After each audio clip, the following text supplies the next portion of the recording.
Et oui, étrange et bizarre, c'est bien la réputation qu'a le Japon parmi nous. Et à vrai dire, c'est pas forcément dans ce podcast qu'on va vous faire changer d'avis. On a décidé avec Misaki, qui était déjà venu lors de notre podcast un peu plus classique sur le Japon, on vous avait promis qu'on allait faire un épisode sur le Japon alternatif, le Japon space, le Japon fun, le Japon bizarre, le Japon jeune, je sais pas comment appeler ça, bref, le Japon dans une version moins classique. Et puis vous aurez certainement remarqué dans le premier podcast que Misaki parle beaucoup, parce qu'il a beaucoup de choses à dire.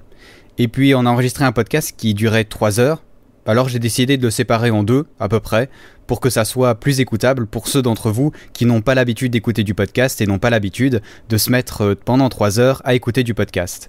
C'est donc la première partie. De quoi on va parler ? De beaucoup de choses. On a commencé par le manga, parce que ça fait partie de la culture japonaise.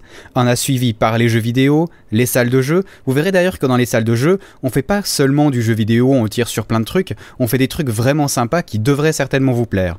On a ensuite parlé du pachinko, cette activité un peu spéciale qui consiste à faire des jeux d'argent qui n'en sont pas vraiment, qui ont des ramifications un peu bizarres, on va dire. On a bien sûr parlé un peu des trucs kawaii à faire. On a parlé du karaoké. Je vous rassure, on n'a pas chanté. Et puis pour finir, on a été voir du côté des parcs d'attractions. Il y en a des vraiment géniaux au Japon, des montagnes russes comme vous n'en avez jamais vu, et puis des vues absolument imprenables sur le mont Fuji, juste avant une descente absolument horrible à 121 degrés. Bref, Misaki va nous parler de tout ça, et puis pour la fin, je l'ai déjà un peu teasé sur Twitter, on a parlé du plus grand labyrinthe de l'horreur, un truc vraiment spécial, vous vous faites poursuivre dans des couloirs mal éclairés avec une seule lampe de poche pour vous en sortir, un truc qui a l'air bien horrible et vraiment, vraiment très drôle à faire.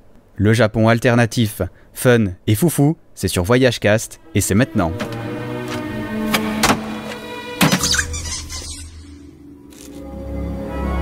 Un visiteur venu d'ailleurs. Salutations, je suis Buzz l'éclair, et je viens en paix. C'est une urgence intergalactique. Je dois détourner votre vaisseau vers le secteur 9. Qui est votre commandant ?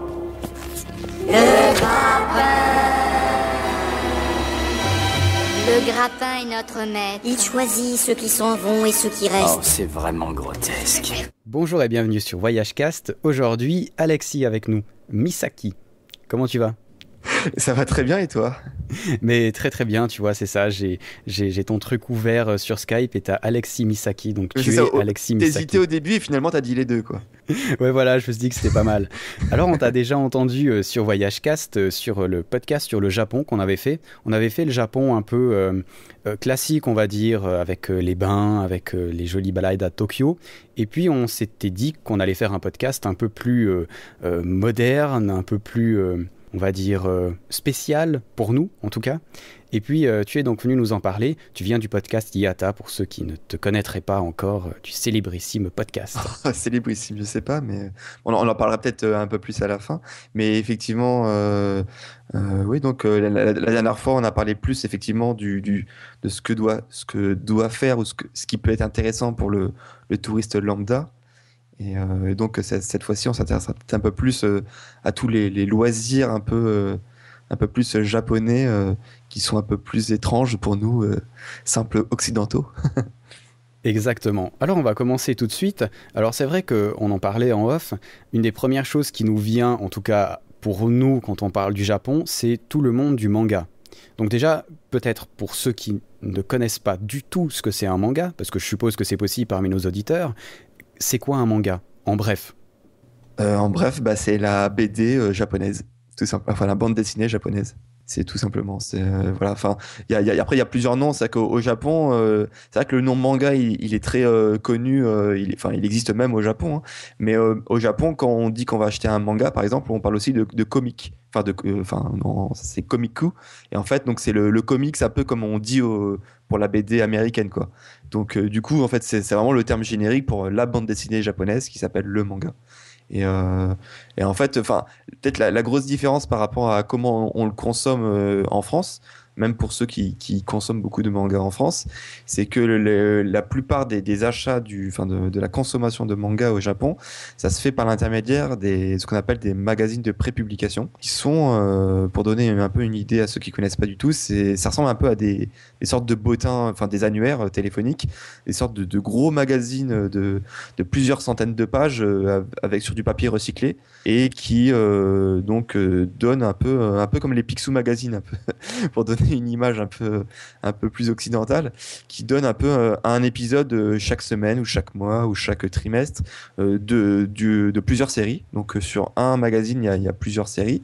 Et ce qui est différent de notre consommation, on va dire, en France, c'est que là, c'est un peu comme si on achetait Le Monde, par exemple, ou Le Parisien. C'est que là, c'est une consommation jetable. C'est que c'est vraiment des magazines qui coûtent rien du tout, qui coûtent quelques centaines de yens, donc on va dire 2-3 euros, et qui, une fois que tu l'as lu, bah, tu le jettes dans la poubelle, dans le métro, par exemple, une fois que tu es arrivé à destination. Et alors, bien entendu, il y a aussi, ça existe, ce qu'on appelle les volumes reliés, donc un peu comme le tome 1 en France, où c'est la compilation de plusieurs chapitres qui ont été publiés dans des magazines de prépublication. Mais c'est vrai que là, il y a un peu moins d'achats là-dessus. Et donc, du coup, c'est une consommation beaucoup plus jetable et un peu différente de ce qu'on peut connaître chez nous. Ouais, parce que justement chez nous, le manga, on l'achète en volume déjà fait, on les soigne gentiment dans notre bibliothèque. Ouais, c'est ça, c'est la collection en fait. Nous, on a plus nous, on aime bien le mettre dans notre bibliothèque, que ça fasse beau, etc. Et c'est pas forcément le cas au Japon. Exactement. Alors voilà, admettons, moi je suis pas totalement fan de tous les mangas, mais j'en ai quand même chez moi, j'ai quelques collections, donc quand même. Je vais aller au Japon. Alors tu vas me dire Tokyo, forcément, voilà, c'est une grande ville, on en avait déjà parlé un peu dans l'autre épisode, il y a des quartiers qui sont presque dédiés à cet univers, ou bien je me trompe ? Alors en fait, on pourrait presque isoler, on va dire, 3 quartiers. Alors il y a déjà un quartier qu'on parlera quasiment dans toutes les parties du podcast, hein, ça reviendra à chaque fois. C'est le fameux quartier de Akihabara, donc qui est le quartier de l'électronique, et aussi bien évidemment donc du manga et de l'animation japonaise. Donc là, c'est vraiment, on va dire, le quartier numéro 1 pour celui qui veut acheter, que ce soit du manga ou de tous les produits dérivés qui vont être derrière, hein, que ce soit les figurines, les OST, vraiment, enfin, tout ce qui peut s'affilier à cette culture. Après, ce qui est un peu moins connu et ce qui pourrait peut-être intéresser nos auditrices, hein, ce qui est le mini quartier qu'on appelle l'Otome Road, donc qui est à Ikebukuro et qui est en fait, on va dire, le mini équivalent de Akihabara, mais pour les filles, puisqu'il y a toute une rue qui compile, en fait, qui rassemble en fait plusieurs magasins avec donc ce qu'on appelle les dojinshi, donc c'est les publications amateurs. Dédiés en fait qui sont plutôt dédiés en fait au public féminin, puisque ça va relater on va dire ce qu'on appelle le yaoi par exemple, donc des relations homosexuelles entre hommes ou enfin des trucs vraiment, voilà, c'est vraiment, en gros, c'est des boutiques où il y a 90% c'est du public féminin. D'accord, parce que c'est assez intéressant au Japon, alors justement par rapport au manga, c'est qu'il y a, si j'ai bien compris, il y a des mangas qui sont plus faits pour les hommes et des mangas qui sont plus faits pour les femmes. C'est assez spécial ça, non ? Parce que chez nous, ils sont pas vraiment différenciés comme ça. En fait, on a plus ou moins repris les mêmes codes, c'est que, mais pas forcément dans le même sens. C'est que déjà à la base, moi je parlais des magazines tout à l'heure, et effectivement, dans les magazines de prépublication, ils sont segmentés en fait par audience. C'est-à-dire qu'on a des magazines qui, à l'intérieur, il y aura des séries que pour les enfants, donc qui sont vraiment segmentés pour on va dire du 8-10 ans. Après, on aura des magazines de prépublication qu'on appelle, et qui aussi, le terme est très connu aussi en France, hein, ce qu'on appelle le shonen. Donc shonen manga, ça veut dire mot pour mot, hein, ça veut dire jeune garçon.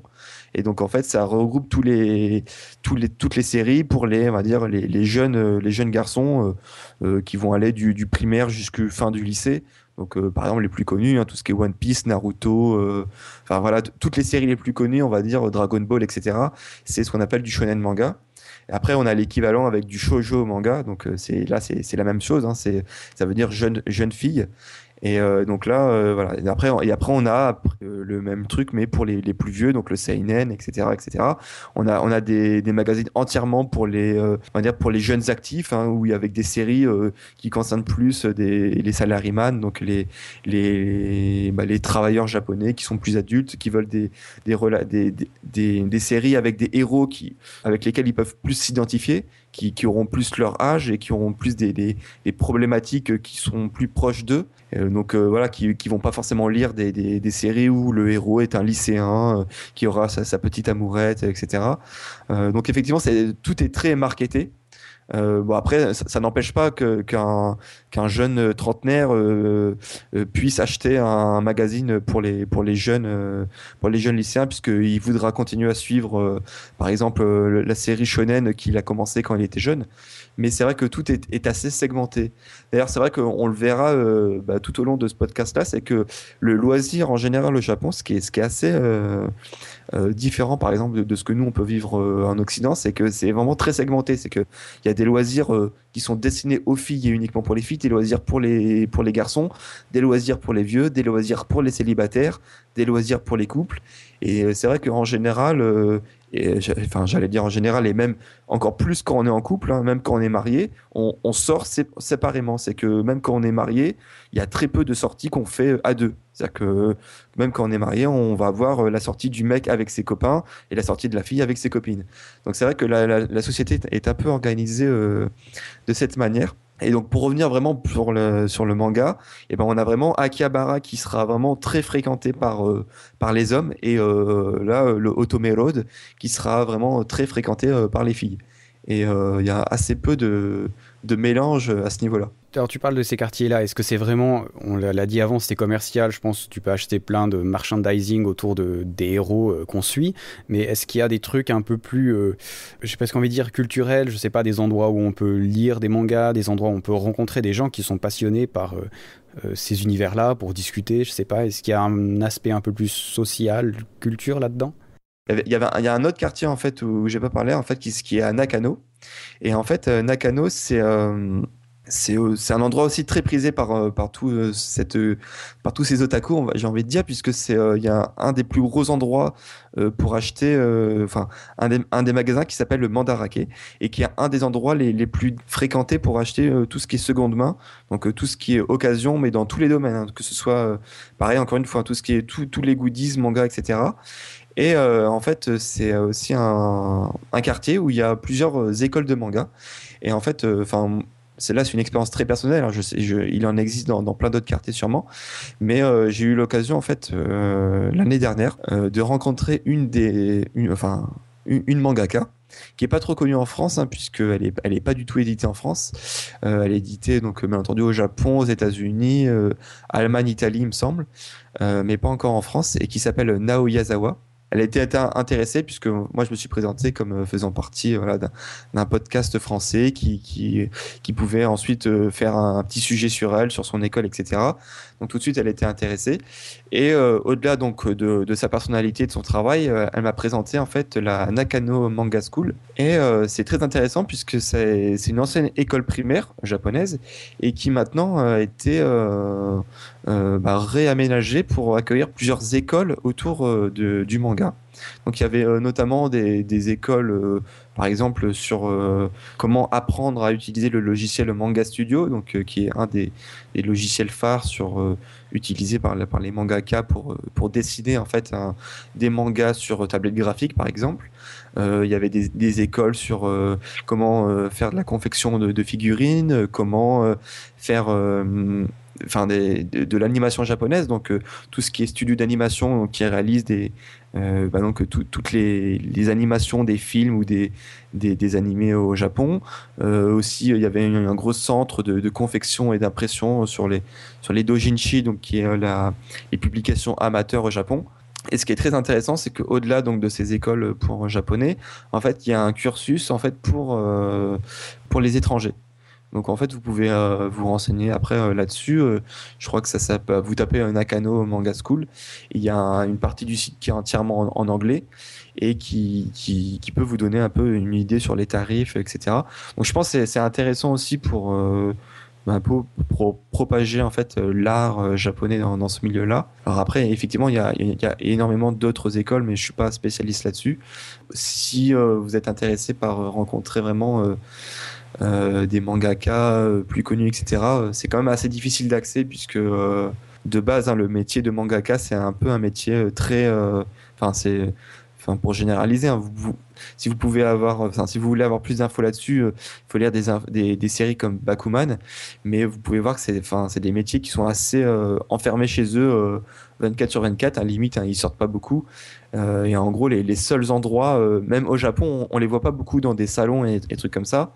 Et c'est vrai que les seuls endroits où ils apparaissent publiquement, limite, ce sont tout ce qui est les conventions étrangers, à l'étranger.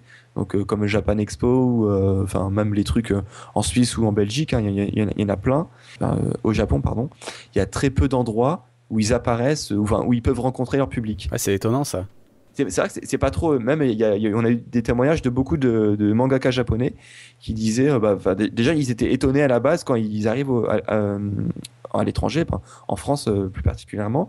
Ils sont étonnés de voir qu'il y a tant de publics en fait qui les suivent et qui sont intéressés par leur travail, puisque eux en fait ils ont aucune notion en fait du nombre de personnes qui peuvent acheter leur manga en fait à l'étranger ou même au Japon. En fait, eux, les seuls trucs qu'ils voient, c'est ce que leur éditeur leur transmet. Donc c'est par exemple les ventes annuelles ou les ventes mensuelles ou leur place dans leur magazine.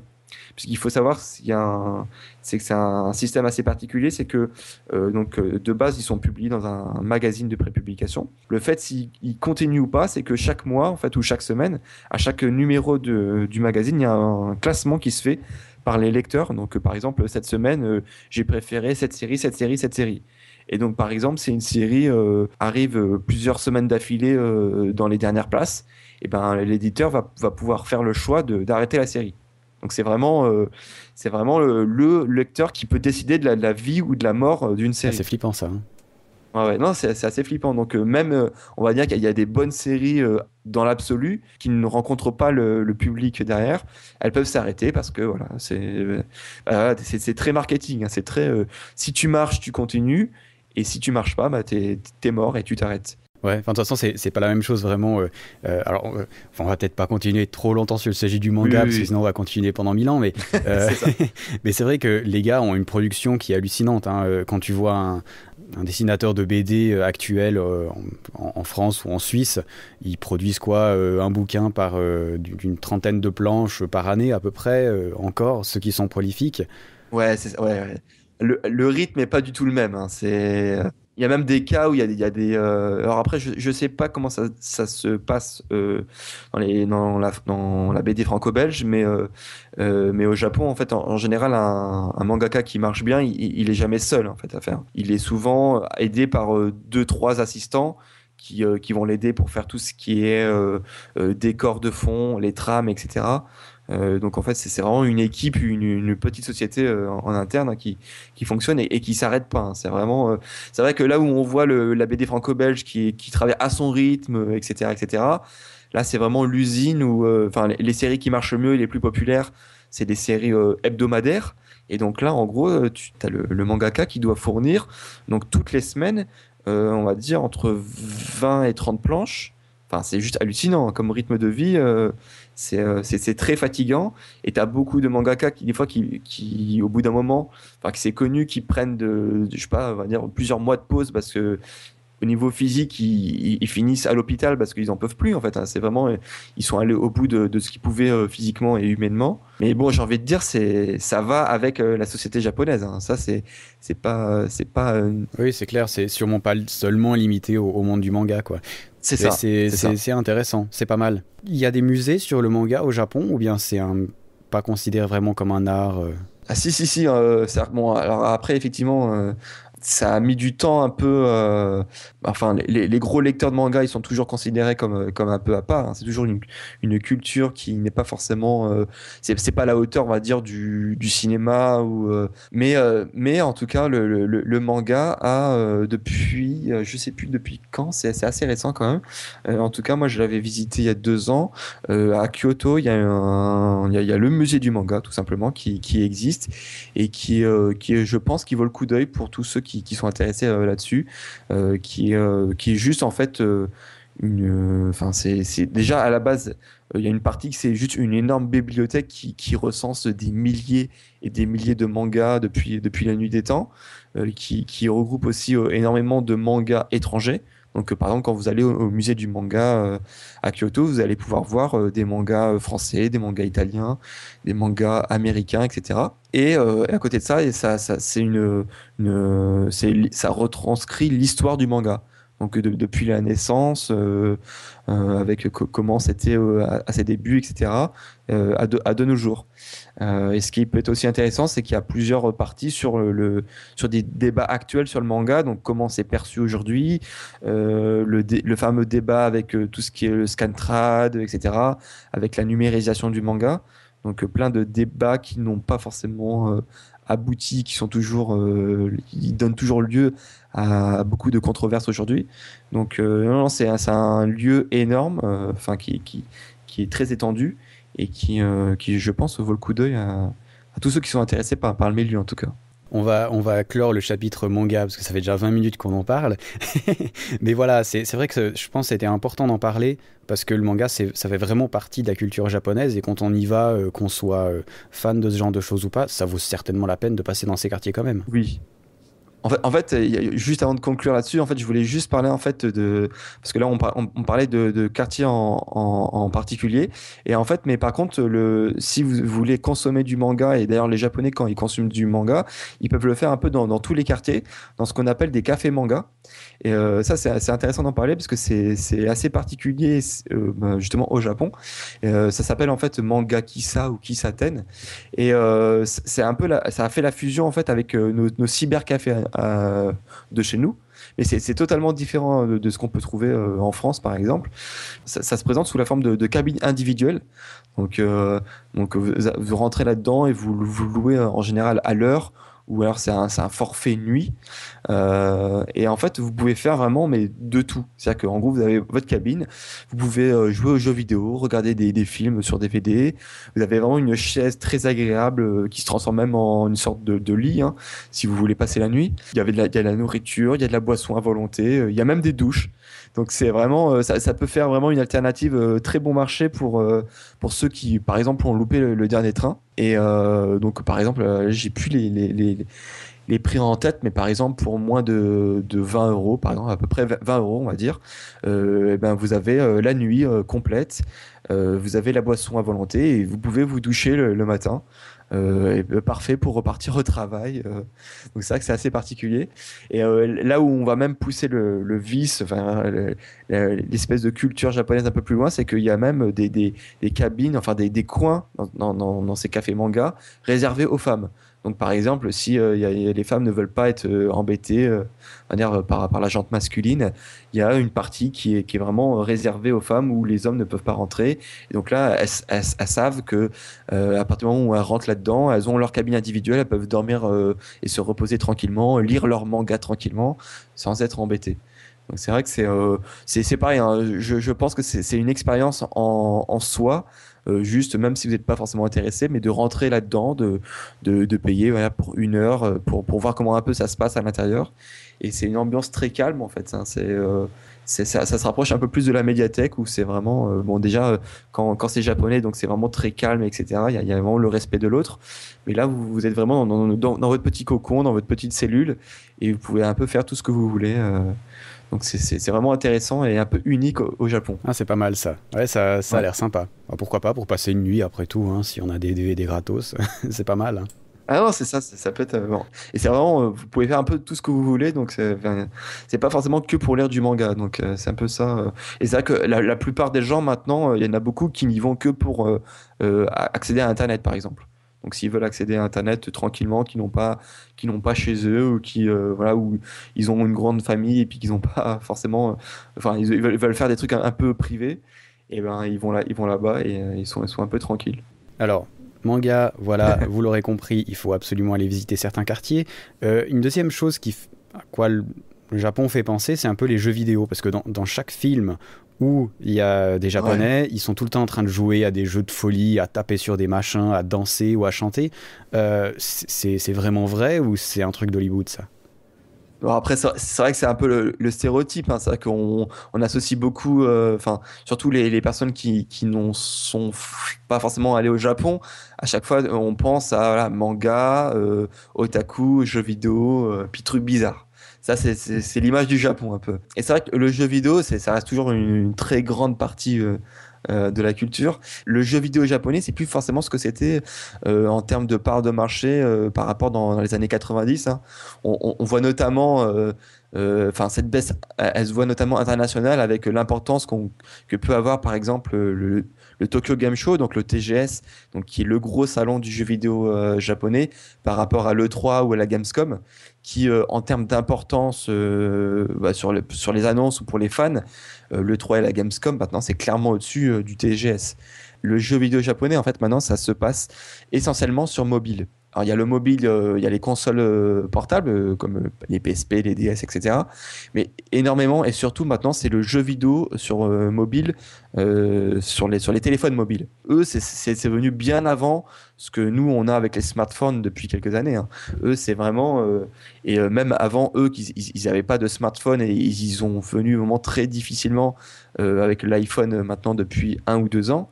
Mais avant eux ils avaient leur propre réseau de jeux mobiles, et d'ailleurs des jeux qui n'existent même pas encore chez nous. Hein. Pour ceux qui sont déjà allés au TGS, d'ailleurs, les choses les plus importantes, enfin qui peuvent choquer pour ceux qui ne sont jamais allés là-bas, c'est la place qu'ont les réseaux de jeux mobiles. Enfin, il y a vraiment en gros les plus gros stands de là-bas, ce sont toutes les sociétés qui font des jeux mobiles et qui n'existent pas, qui organisent qui créent et qui distribuent des jeux mobiles uniquement au Japon. Et donc nous, on n'en a aucune idée de ce que ça peut exister. Et après, le deuxième truc un peu plus fun, c'est ce qu'on appelle les babes. Hein. Donc c'est toutes les sortes d'hôtesses. Mais bon, ça, c'est pas exclusif au TGS. Hein. Ça, on le voit aussi. Non, j'allais le dire à la Gamescom, j'y ai été, il y en a aussi. Hein. Ouais, voilà. Mais c'est vrai que c'est vraiment les trucs qui vaut le coup d'œil parce que j'ai envie de dire pour globaliser et pour troller assez méchamment, c'est que maintenant on va au TGS, c'est pas forcément pour le jeu vidéo, mais c'est plus pour prendre des photos de toutes les hôtesses qui sont assez bien castées, hein, j'ai envie de dire, hein, qui font assez bien le taf.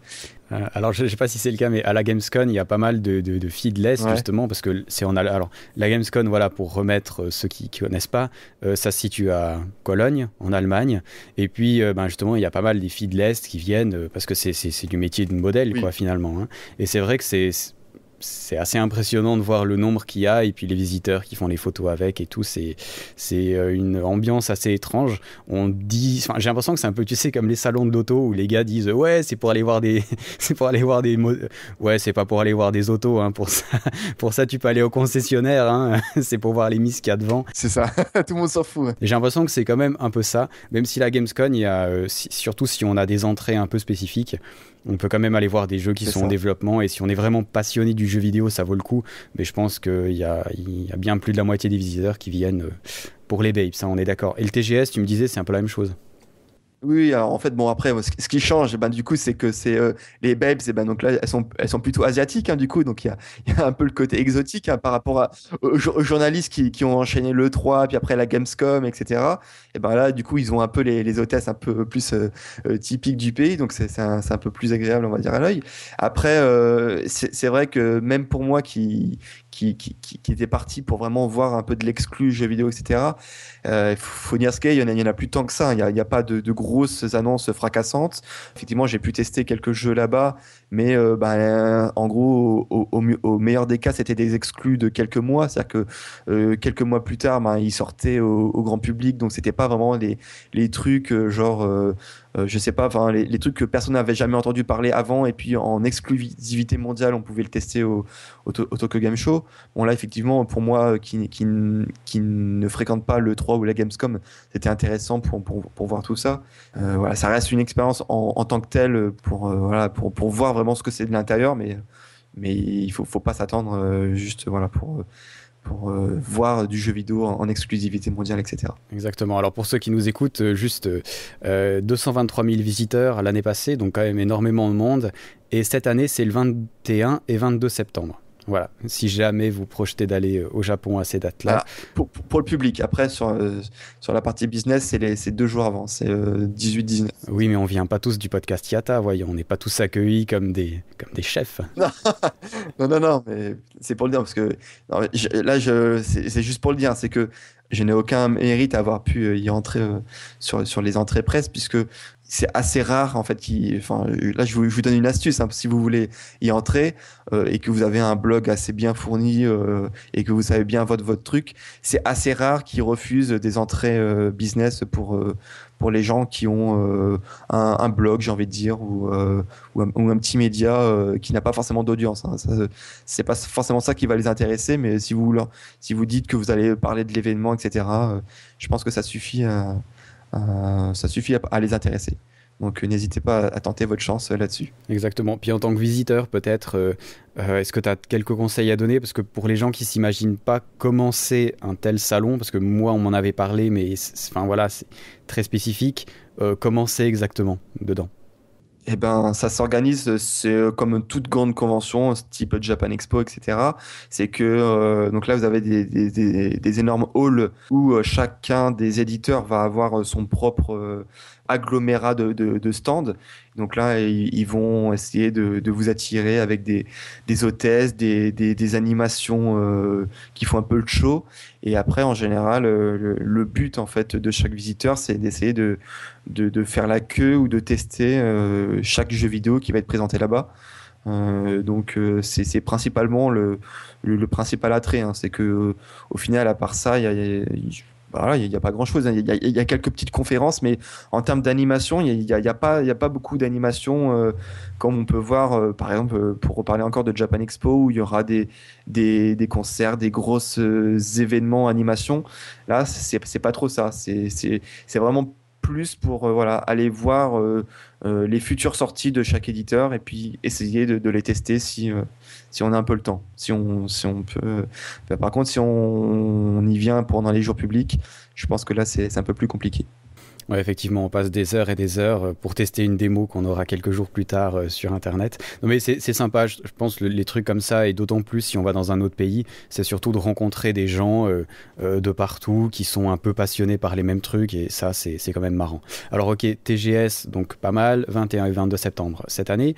Les salles de jeu, alors parce qu'on a vite été du côté du TGS, mais les salles de jeu au Japon, est-ce qu'il y en a aussi, comme on en voit dans les films, ces grosses salles de jeu avec plein de trucs bizarres? Est-ce que ça existe encore? Ouais.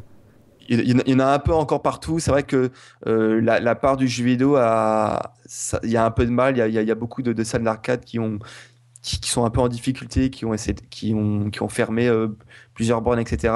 Mais c'est vrai que c'est toujours très présent. Bon, après, effectivement, si vous allez à Akihabara, là, vous allez en croiser plein, mais dans plein d'autres quartiers, que ce soit Shibuya, Shinjuku, plein de quartiers qui bougent. De quartiers assez centraux, et même dans d'autres villes, hein, pas forcément que à Tokyo, ils allaient forcément avoir la salle de jeu. Alors après, ce qui est différent et ce que je vais un peu plus détailler, c'est que c'est pas forcément la salle de jeux vidéo. Enfin, il y a pas forcément que des jeux vidéo tels qu'on pourrait le croire. Et ce qui prend le plus en plus justement d'espace, ce sont vraiment ce qui n'est pas le jeu vidéo. Et donc par exemple, dans les premiers étages, et ce qui a un gros succès au Japon, c'est ce qu'on appelle les UFO catchers ou les gachapon. Donc les UFO catchers, donc ça, on en a en France, hein, il me semble, dans plein de, si même c'est sûr, dans plein de fêtes foraines par exemple. UFO catcher, pourquoi? Parce qu'en fait, vous allez essayer d'attraper des lots avec des espèces de pinces. Et donc, en fait, votre contrôle, ça va être de diriger d'abord horizontalement, après verticalement. Et après, vous allez essayer de diriger la pince vers votre peluche, par exemple, pour réussir à prendre votre lot. En général, c'est de la grosse arnaque, puisque c'est très compliqué à à récupérer quelque chose et en général, vous gaspillez plus d'argent que la valeur réelle du lot que vous réussissez à avoir au final.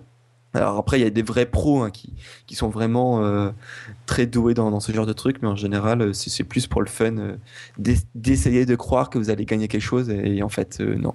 C'est ça. Mais est-ce que ça se joue à plusieurs, ce truc-là ? Enfin, quand on joue, on est seul, mais enfin, j'ai l'impression des fois que le jeu vidéo au Japon, c'est un truc hyper social, alors que chez nous, c'est vu comme un truc justement hyper solitaire. Je me trompe ?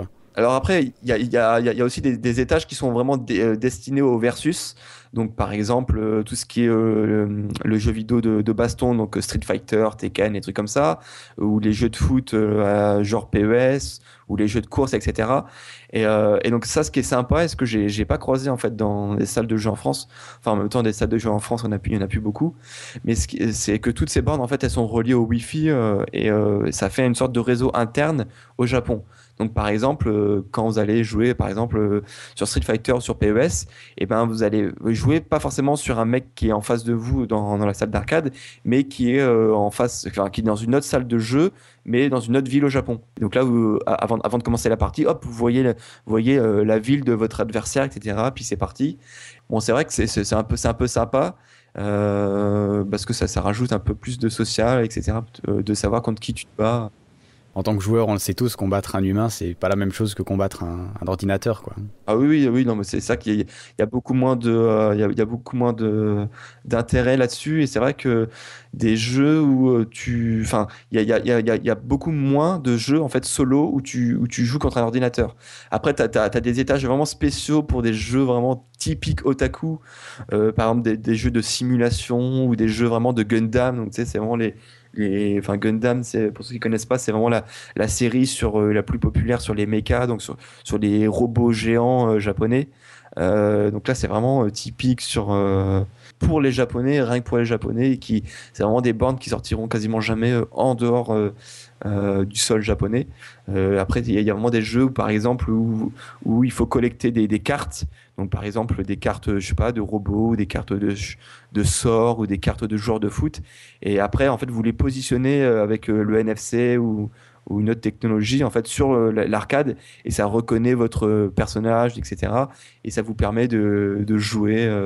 Et ça, c'est vraiment pour la caste vraiment très fermée des gros joueurs otaku, etc. Encore une fois, les salles de jeu, en fait, elles sont très, très segmentées en fait, par public. C'est que il y a cet étage-là où on va vraiment voir un type de public très particulier. Après, les rez-de-chaussée, les UFO catchers, etc., c'est vraiment pour un peu tout le monde, les couples, etc., qui veulent, etc., gagner des lots. Après, il y a aussi des étages un peu plus familiaux, avec des jeux musicaux. Donc, par exemple, le plus connu et qui est présent dans toutes les salles japonaises, donc ce qui s'appelle Taiko no Tatsujin, donc qui est en fait une série de jeux vidéo où en fait on doit taper avec des baguettes sur un tambour. Donc c'est un jeu de rythme. Donc en fait il y a toutes sortes de types de musiques différentes qui peuvent passer, hein, comme les musiques de J-pop, d'animé, de jeux vidéo, chansons traditionnelles, etc. Et en fait après il y a des ronds, orange ou bleu, etc. qui passent. Et vous devez taper en rythme. Donc en fait c'est un peu l'équivalent du portage qu'on a pu avoir en Occident, Guitar Hero par exemple. Je sais pas, ça me faisait penser à ça justement quand on parlait, où t'as la guitare et tout. C'est ça, sauf que en fait, la différence, c'est que nous, en fait, en Occident, c'était un peu une mode qui était de passage, et qui d'ailleurs, Guitar Hero, ça a été arrêté depuis plusieurs années, ça a été arrêté. En fait, c'était plus assez rentable et contrairement à ce qu'on pourrait penser, ça rapportait pas assez d'argent.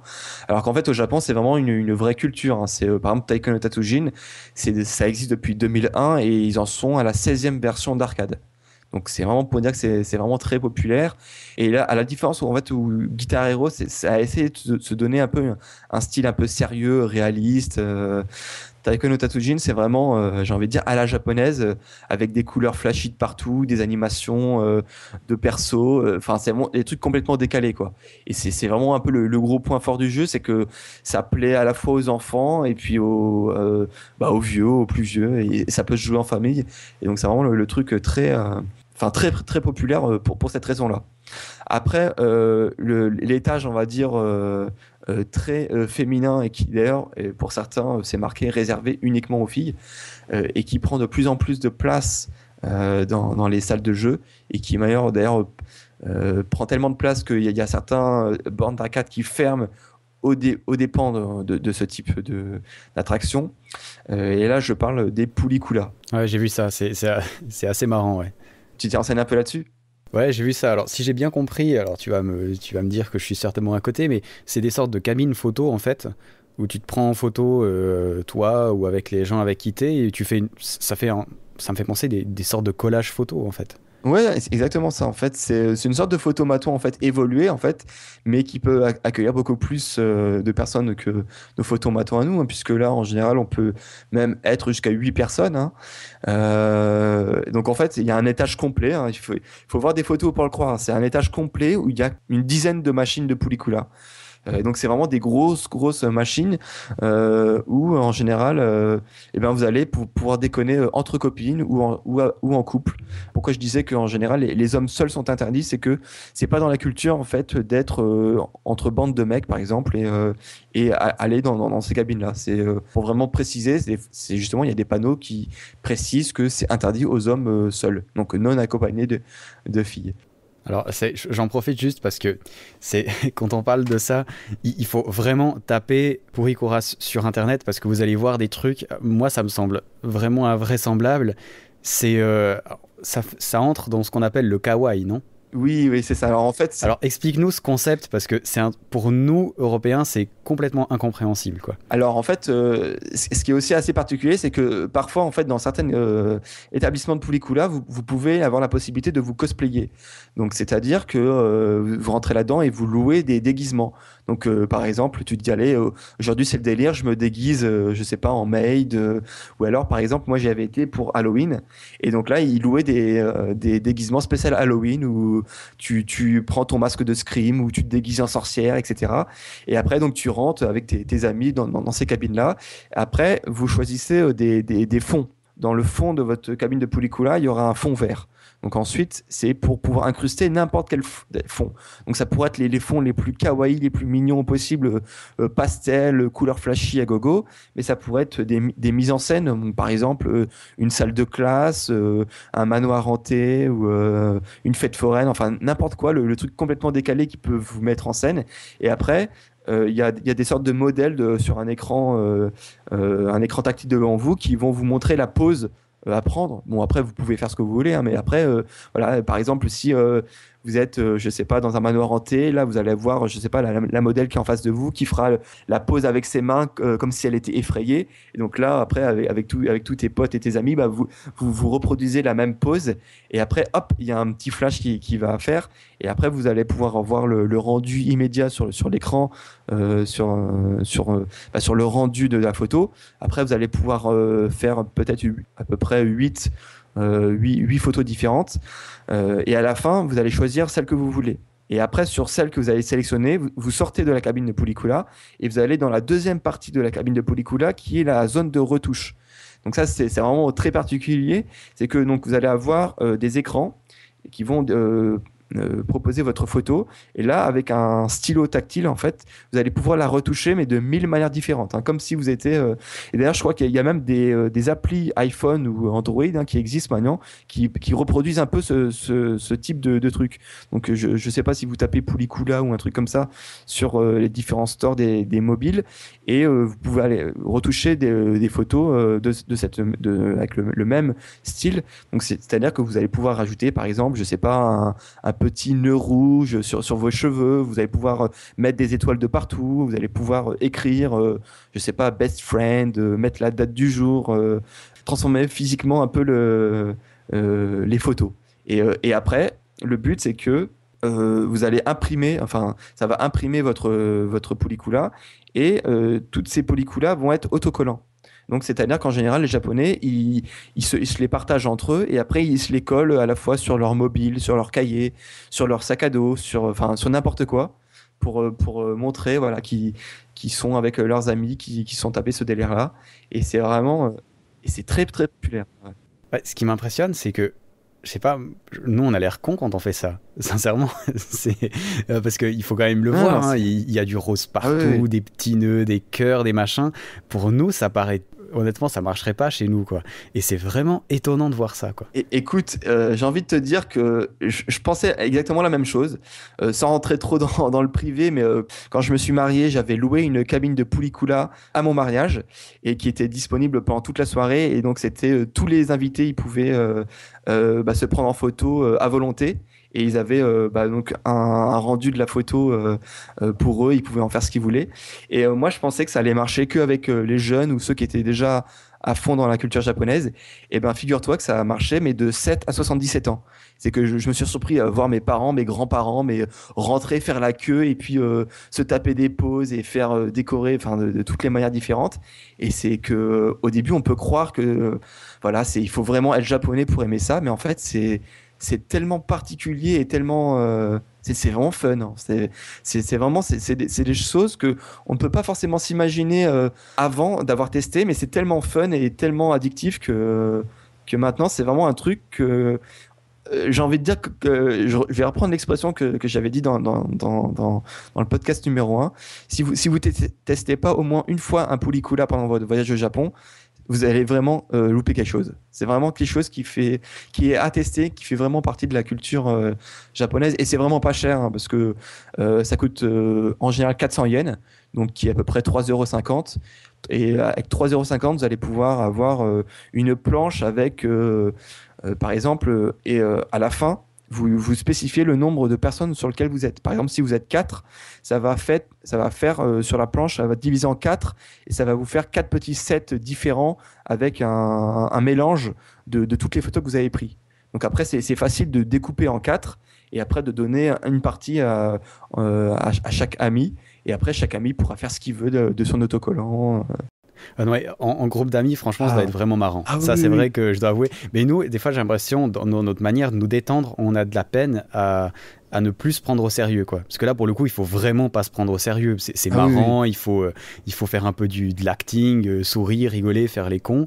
Et j'ai l'impression que des fois, on a, tu vois, quand on se détend, il faut que ce soit culturel, il faut que ce soit intelligent, il faut que ce soit profond. C'est vrai que là, c'est un peu le stéréotype du français ou du suisse ou du. Mais on est un peu comme ça quand même. Parce que moi, quand je vois ça, tu vois, moi, honnêtement, j'ai regardé les images, je me suis dit, bon, sincèrement, j'irais le faire, mais comme ça, en le voyant, je me dis, ouais, je serais pas 100% à l'aise, en tout cas pour la première fois, tu vois, parce que ça paraît quand même bizarre pour nous. Alors, en plus, le truc pour les gens qui sont pas forcément à l'aise avec leur image, c'est qu'il y a un truc qui est assez magique avec le Poulicula, c'est que ça gomme tous les défauts de la peau. C'est-à-dire qu'en fait, ça a deux effets particuliers, le Poulicula, c'est que ça vous donne un teint, j'ai envie de dire japonais, c'est-à-dire que ça vous efface, ça vous donne vraiment comme si vous étiez un personnage de manga. Donc en fait, si vous avez des petites imperfections, des petits boutons, hop, avec le Poulicula, on les voit plus. Et en même temps, ça vous agrandit les yeux. C'est-à-dire que ça vous donne un peu des yeux de manga. Non. C'est-à-dire que ça c'est très aimé par les Japonais qui parfois ont un complexe en fait avec leurs yeux bridés. Et ben du coup, en fait, ça débride. et non mais c'est vraiment magique. Hein. Je sais pas si tu l'avais aperçu quand tu avais regardé les photos de Poulicula, mais là, c'est d'autant plus visible en fait sur les occidentaux qui ont déjà donc des yeux non bridés. Et donc en fait, nous, ça nous agrandit encore plus nos yeux et on dirait qu'on a des yeux ronds, un peu comme des personnages de manga. Donc c'est vrai que c'est assez magique, ça nous donne une autre vision de nous qui est assez fun et du coup à partager, c'est vraiment assez sympa, quoi. Ouais, c'est ça. Et juste pour info, en fait, pour ceux qui sont intéressés, qui n'ont pas forcément l'occasion de partir au Japon, hein, et ben il y a une société française qui a importé en fait des Poulicula qui s'appelle Japan Pix et qui sont présents donc toute l'année en fait dans notamment le Manga Café à Paris. Mais pour ceux qui sont pas parisiens en fait, qui sont assez présents en fait à Japan Expo en fait ou dans plusieurs conventions. Bon, bien évidemment, c'est plus cher qu'au Japon, hein, parce que c'est 10 € à chaque fois. Mais juste pour dire à tel point que c'est populaire, c'est que malgré le prix, en fait, c'est toujours blindé. C'est que si vous allez à Japan Expo, au stand de Japan Pix, etc., qui ont deux cabines de Poulicula, c'est blindé, tout le temps blindé. Donc c'est vraiment populaire et même en France, en fait. Donc voilà, n'hésitez pas à tester et je pense que vous aimerez bien. Ok, c'est noté. Alors pour Ikura, vraiment sympa. Tu m'as noté un autre truc, les pachinko. Ouais, ouais. Alors ça, c'est vraiment. Effectivement, dans les salles de jeu, par exemple, moi à Shinjuku, il y a une salle de jeu qui est vraiment, comme je le disais, qui est vraiment très segmentée. Chaque étage, un public différent. Et par exemple, il y a un étage tout en haut qui est vraiment pour les adultes. C'est-à-dire que c'est vraiment des jeux. Genre, il y a des jeux de paris sur des courses de chevaux. Enfin, c'est pas des courses de chevaux à la télé, hein, c'est vraiment des courses de chevaux, un peu comme on voit dans les fêtes foraines, par exemple. Toi, c'est des chevaux mécaniques, en fait, tu vois, qui avancent tout seuls. Donc, toi, il y a des trucs comme ça. Après, tu as des paris un peu moins nets sur des jeux de. Enfin, je sais pas, il y a des sortes de jeux de cartes ou des trucs comme ça. Donc, en fait, il y a des trucs, dès qu'on rentre un peu sur le jeu adulte, il y a des trucs un peu moins nets sur tout ce qui est paris, sur les jeux, les sportifs, les trucs comme ça. Et parmi les trucs les moins nets, mais les plus populaires au Japon, mais qui du coup, eux, ont vraiment leur propre établissement à part. Ils sont pas du tout en fait dans les salles de jeu. Des fois, ils sont pas très loin, mais ils sont vraiment dans des établissements dédiés. Donc le pachinko. Donc là, c'est vraiment dédié aux adultes, hein, puisque c'est interdit aux moins de 18 ans, vraiment. En général, la plupart des établissements, ils demandent la carte d'identité à l'entrée. Et c'est tellement addictif que... Enfin, c'est aussi addictif que nous, enfin, même plus addictif que certaines personnes en France ou à l'Occident qui peuvent être addicts, par exemple, aux jeux de grattage ou aux jeux de casino. Au jeu de pouce-pièce, par exemple, hein. On fait un salut à la FA2P d'ailleurs. C'est ça, exactement. Sauf que j'en parlerai tout à l'heure. Pourquoi en fait eux ils ont inventé ça et pourquoi c'est si particulier au Japon. Alors pour vous expliquer un peu, c'est un peu un mystère pour la plupart des personnes qui sont jamais allées au Japon. Ce sont des salles qui sont ouvertes 24/24 et qui sont vraiment le premier avis qu'on peut avoir sur ces salles de pachinko, c'est que c'est très bruyant et très lumineux. En général, on a déjà un aperçu avant même de rentrer dedans, donc avec les portes fermées. Et dès qu'on rentre dedans, ça gueule à tout va. Et ça gueule pas à tout va avec les joueurs, mais ça gueule pas, parce que les machines en elles-mêmes font du bruit. Il y a des spots lumineux, des spots publicitaires qui gueulent, qui ont des effets de. À chaque fois que tu gagnes un peu, ça, enfin un peu comme les casinos en fait. Ce qui fait aussi énormément de bruit, ce sont les billes. Pour vous donner comment ça marche, c'est que c'est une sorte de mélange en fait entre des machines à sous et un flipper. C'est que vous rentrez là-dedans, vous achetez un certain nombre de petites billes en métal. Donc en général, ça va par, je sais pas, pour 1000 yens, vous avez à peu près 250 billes. Donc c'est vraiment un grand nombre de billes. Et ensuite, vous allez les introduire en haut de la machine. Les billes donc, vont tomber et ça va tomber dans des trous et quand les billes vont tomber dans les trous, ça va déclencher des trois roues avec des symboles. Donc là, ça se rapproche un peu, c'est là où ça se rapproche un peu du jackpot, enfin des machines à sous, et ça fait un peu un jackpot si on a trois symboles identiques. Et par contre, la seule interaction du joueur, c'est de contrôler la vitesse à laquelle les billes sortent. C'est-à-dire que vous allez avoir une sorte de bouton, vous allez pouvoir appuyer à fond si vous voulez que les billes descendent rapidement ou retenir un peu si vous voulez que ça descende un peu plus doucement. Donc c'est vraiment très répétitif comme jeu, et on peut se demander mais pourquoi ça a tant de succès, pourquoi c'est tant addictif alors qu'au final, enfin si vous allez dans ce genre de jeu, c'est vraiment, enfin vous regardez les gens qui jouent et vous voyez le mec affalé dans son siège avec la clope. Limite et la bière et le mec il presse le bouton et limite enfin il est très amorphe quoi, il n'y a pas vraiment beaucoup d'interaction. Et en fait, la raison du succès, c'est que au Japon, les jeux d'argent où on gagne de l'argent, ils sont théoriquement illégaux. C'est-à-dire que les casinos que nous, on peut s'imaginer chez nous, sont interdits. Et ça n'existe pas. Et en fait, le pachinko, du coup, c'est le seul moyen pour les Japonais d'assouvir un peu leur soif de jeux d'argent. Là, je parle de jeux d'argent. On rentre un peu dans les lois un peu japonaises très hypocrites, un peu comme ce dont je ne vais pas parler parce que c'est pas le sujet du jour, mais les Sopland ou les Télécula qui contournent la loi en fait de la prostitution interdite au Japon, puisqu'il y a une loi qui interdit la prostitution au Japon. Et en fait, il y a plein d'établissements qui contournent un peu hypocritement la loi, comme quoi officiellement ce ne sont pas des établissements de prostitution, mais en fait ça en sont déguisés, mais ça reste permis dans la loi japonaise. Là, officiellement, ce qui se passe avec les pachinko, c'est qu'on ne gagne pas d'argent, on gagne des billes. C'est-à-dire que même le mec qui gagne le jackpot, il va gagner des billes. Ouais. Et après, il va les échanger, c'est ça? Alors, il va à l'intérieur du pachinko, tu vas échanger tes billes contre des sortes de petites plaquettes. Donc des plaquettes qui représentent un peu de l'argent virtuel, comme un peu au casino, j'ai envie de dire. Sauf que dans un casino, corrige-moi si je me trompe, mais dans le casino en lui-même, tu peux échanger cet argent virtuel contre de l'argent réel. À la sortie, ouais. Voilà, ce qui n'est pas le cas en fait au pachinko, puisque c'est interdit officiellement les jeux d'argent. Et en fait, quelques mètres plus loin, donc vous suivez un peu la masse, hein, quelques mètres plus loin, il y a une autre boutique qui, bien entendu, est tenue par les Yakuza, hein, mais de toute façon, ça c'est un système très organisé. Hein. Tous les pachinko et ces petites boutiques annexes sont tenues par les mêmes familles de Yakuza. Et en fait, vous échangez votre par contre, ces lots-là, donc contre du véritable argent. Ouais. Et donc, en fait, c'est un peu hypocrite puisque tout le monde est au courant de ce système-là, hein, que ce soit les politiques ou les officiels ou le lambda, mais c'est autorisé puisque ça... Ouais, juridiquement, ça se tient. C'est ça, juridiquement ça se tient et ça ne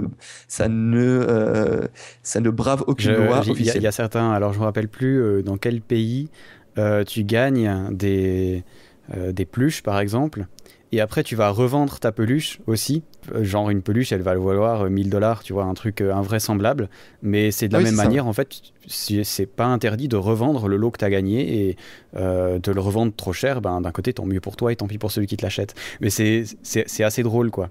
Enfin, drôle. Ouais, moyennement. Parce qu'au final, ça alimente le système. Parce qu'en fait, vous comprenez bien qu'en fait, l'argent qu'on vous donne dans ces boutiques de revente de l'eau, l'argent revient ensuite, retourne au pachinko. C'est un système, quoi. C'est une petite boucle bien huilée qui marche très bien. Hein. Et pour se rendre compte, en fait, c'est que le chiffre d'affaires du pachinko est tellement énorme au Japon qu'il se situe au 3e rang de l'économie des loisirs japonais, juste derrière la restauration et le tourisme.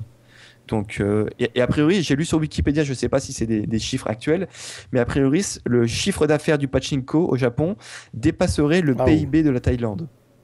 Donc, voilà. Je ne sais pas à combien est le PIB de la Thaïlande, mais juste pour se donner un ordre d'idée, c'est juste énorme, quoi. Donc, voilà. Et donc, évidemment, nous en France, on a le truc beaucoup plus réglementé avec les casinos et poker qui, d'ailleurs, maintenant en France depuis quelques années, c'est totalement légal de faire les jeux d'argent en ligne avec tout ce qui est paris sportifs, poker, etc. Mais ça reste quand même bien encadré. Plus ou moins, parce qu'il y a les sites, c'est un autre sujet, mais sur Internet, les sites sont pas forcément hébergés en France, donc sont pas forcément soumis à la loi. Oui. Mais je veux dire, théoriquement, c'est réglementé. Voilà. C'est-à-dire qu'en gros, tout ce qui est paris sportifs, des mafias, parce qu'il y a toujours des mafias qui organisent des paris truqués sur le sport, etc. Mais officiellement, le gouvernement français, par exemple, fait la guerre à ce genre de pratiques. Alors que en France, au Japon, le pachinko est totalement permissif et ça arrange tout le monde, j'ai envie de dire. Hein. Oui, l'État se fait sûrement aussi de l'argent là-dessus, donc. Ouais. Ah oui, donc pas mal, intéressant. Alors, en fait, on a évoqué les 3 premiers sujets là, à peu près. Il y en a un qu'on a complètement zappé et que tu m'as dit pourtant c'est le numéro 1 au Japon et c'est le karaoké. Alors explique-nous un peu qu'est-ce qu'il y a de marrant à faire du karaoké, parce que chez nous alors c'est d'un ringard. En fait, c'est un peu pour ça. Pourquoi c'est une des raisons pour laquelle le jeu vidéo et le manga ont pas mal baissé ces dernières années. C'est que justement dans les années 90, c'était la préoccupation principale des Japonais qui lisaient beaucoup de mangas, qui jouaient beaucoup de jeux vidéo, et que ces derniers temps, justement, ça s'est fait totalement supplanter par le karaoké. Et c'est encore une fois, j'ai envie de dire, comme les poulicoulas. C'est quelque chose qui est un truc qu'il faut absolument tester quand on va au Japon. Et on peut pas forcément se douter de la manière dont c'est organisé. Bon, bien évidemment, le principe même du karaoké est connu de tous, hein, mais pas forcément la manière dont c'est pratiqué au Japon. Je sais pas, est-ce que toi, tu as déjà pratiqué du karaoké, hein, que ce soit chez toi ou alors, vu comme je chante, heureusement pas, mais Ah non, en fait, c'est faux. Non, c'est faux, j'en ai déjà fait une fois. Alors, à t'expliquer le truc... Voilà, c'était à Polymanga, donc Oui. qui est un peu la Japan Expo Suisse. en Suisse, enfin voilà, rapport voilà, plus petit on va dire. Et il faisait un concours. Et avec un pote, on chante super mal. Et puis ils cherchaient des gens absolument pour ça. Puis nous on s'est dit bon allez on y va. Et finalement on a trouvé ça très très drôle parce que même si on chantait mal, c'était super drôle. Et l'air de rien on a failli gagner en plus parce qu'il faut pas vraiment sur un jeu vidéo il faut pas forcément bien chanter, il faut chanter comme le jeu vidéo le veut. Oui. Donc c'est Oui, dans le rythme, c'est ça. voilà exactement. Et ça le rythme on l'avait au moins. Mais c'était très drôle. C'est vrai qu'on s'était bien marré quoi. Mais c'est vrai que par exemple, on parle de. Il y a un truc qu'on sait pas, c'est que le mot karaoké, c'est un mot d'origine japonaise. Et c'est vrai que ça, c'est tellement. Enfin, c'est devenu un mot tellement international qu'au final, tout le monde l'utilise sans forcément le savoir. Et à chaque fois que moi, je dis aux gens, mais tu sais que karaoké, c'est un mot japonais? Ah bon? Ah non, je savais pas. C'est ça. Et c'est vrai que quand on parle, par exemple, de karaoké en France, tout de suite, ça a une connotation un peu vieillot, c'est une activité qui est un peu pratiquée par des vieux, sur des vieilles chansons françaises, un peu, qui se chantent en général dans des restos-bars aménagés. Et en général, c'est gratuit puisque c'est un matériel qui est installé et en fait c'est compris en fait dans le prix du restaurant ou du bar et en fait tu chantes devant des inconnus puisque c'est voilà, c'est devant tout le monde, tu prends le micro et tu vas chanter ta petite chanson devant des gens que tu connais pas et c'est en fait c'est un argument commercial pour vendre un peu plus, pour attirer un peu plus le client, un peu de nourriture, boisson, etc. Au Japon, mais c'est totalement pas du tout ça. C'est que, alors déjà, on a un peu le fait que les Japonais sont beaucoup plus réservés et que ce système de karaoké public marcherait pas forcément. Et en fait, pourquoi c'est très très populaire, c'est que au Japon, il y a des établissements spécifiques de karaoké.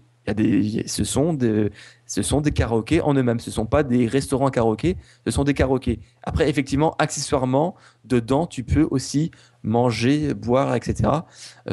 Mais la principale vocation, ce sont des karaokés. Mais alors c'est quoi? C'est des pièces spécifiques où tu vas avec tes potes et où tu fais ton truc? Alors c'est ça, en fait c'est que déjà ça fait un peu très Love Hotel, j'en parlerai à la fin, mais c'est un accueil assez teasing. Ouais. C'est un accueil assez discret où on a, c'est un peu un truc totalement sobre. On a une charmante hôtesse d'accueil qui va nous accueillir, qui va nous demander bon, ok, vous êtes combien, vous voulez combien de temps, parce que en général, tu réserves à l'heure. Donc tu vas dire oui, je veux 2 heures par exemple, et on va te demander combien on est puisque on va réserver en fait une pièce qui est plus ou moins grande en fonction du nombre de personnes pour lequel on est. Donc, par exemple, on va avoir une pièce très petite si on est 1 ou 2. Oui, ça existe, hein, des gens qui vont au karaoké tout seuls. Et après, ça peut être un truc totalement énorme si on est 10, 15, etc. Pourquoi c'est très populaire aussi, c'est que c'est un prix très abordable. Donc, que ce soit à l'heure, en pleine journée, ou par exemple à la nuit, puisque encore une fois, comme le café manga, on a un forfait à la nuit, où par exemple, à partir de 23h, en général, hein, c'est 23h, 5h du matin. Donc, c'est fait pour les gens qui ont loupé le dernier train, enfin qui savent qu'ils vont louper le dernier train et qui vont durer jusqu'au petit matin, jusqu'au premier train. Et en général, tu t'en tires pour 25-30 euros où tu as ta pièce de karaoké illimitée avec boisson, encore une fois, illimitée. Après, tu as un forfait qui est un peu plus cher si tu veux de l'alcool, où tu peux avoir de l'alcool illimité. Donc, je te raconte pas, à 5h du matin. Ah, ça doit pas être triste. À 5h du matin, en général, c'est plus des cris que des chants. Hein, quand ça, si tout le monde est bourré la même chose, ça va. Si c'est toi qui es sobre au milieu, à mon avis, ça doit être triste. Bah alors, en général, quand tu réserves une pièce, le forfait alcool, c'est pour tout le monde. C'est-à-dire que tu peux pas dire lui il prend de l'alcool et lui il prend pas de l'alcool. Ouais, ok. Puisqu'en fait, ce qui est très particulier, c'est ce que ça va jouer dans une pièce, plus ou moins insonorisé, et en fait il va y avoir une sorte de téléphone et ça va être votre interlocuteur avec l'accueil par exemple, et par exemple vous dites tu décroches le téléphone, tu dis bon bah voilà, je vais prendre un coca, un burger, 2 pizzas et je sais pas, une bière, un truc comme ça. Ok, pas de problème, tu raccroches, hop, toi tu continues à chanter, pas de problème, et là dans les 5 minutes qui suivent, hop, t'as le mec qui arrive, ou le mec ou la fille qui arrive et qui te dépose très discrètement, hop, toi, tu continues à chanter, puis elle te dépose tes plats, ta boisson, hop, et elle repart. Et après, par exemple, 10 minutes avant la fin de ton forfait, elle va t'appeler, elle va te dire, bon, il reste un quart d'heure, est-ce qu'on prolonge ou qu'est-ce qu'on fait? Donc là, si tu dis, ok, on prolonge d'1 heure, ok, pas de problème, toc, elle te raccroche. Donc voilà, tout va se passer sans fil par ce biais-là. Et au niveau du karaoké, bah encore une fois, c'est très moderne puisque ce sont quand tu loues ta salle, donc à l'accueil, la fille de l'accueil va te donner par exemple 2 micros sans fil et une sorte de télécommande tactile sans fil aussi. Et donc en fait, tu arrives dans ta grande salle, il va y avoir une grande télé avec des enceintes, plus ou moins de décoration en fonction du lieu du karaoké où t'es. Et donc en fait, tu as une télécommande sans fil qui va remplacer un peu le bottin, enfin l'annuaire avec les milliers de chansons. Et donc là, en fait, tu vas pouvoir choisir très facilement, par exemple par genre, par popularité, par artiste, par titre de chanson. Et tu vas pouvoir choisir la chanson que tu veux.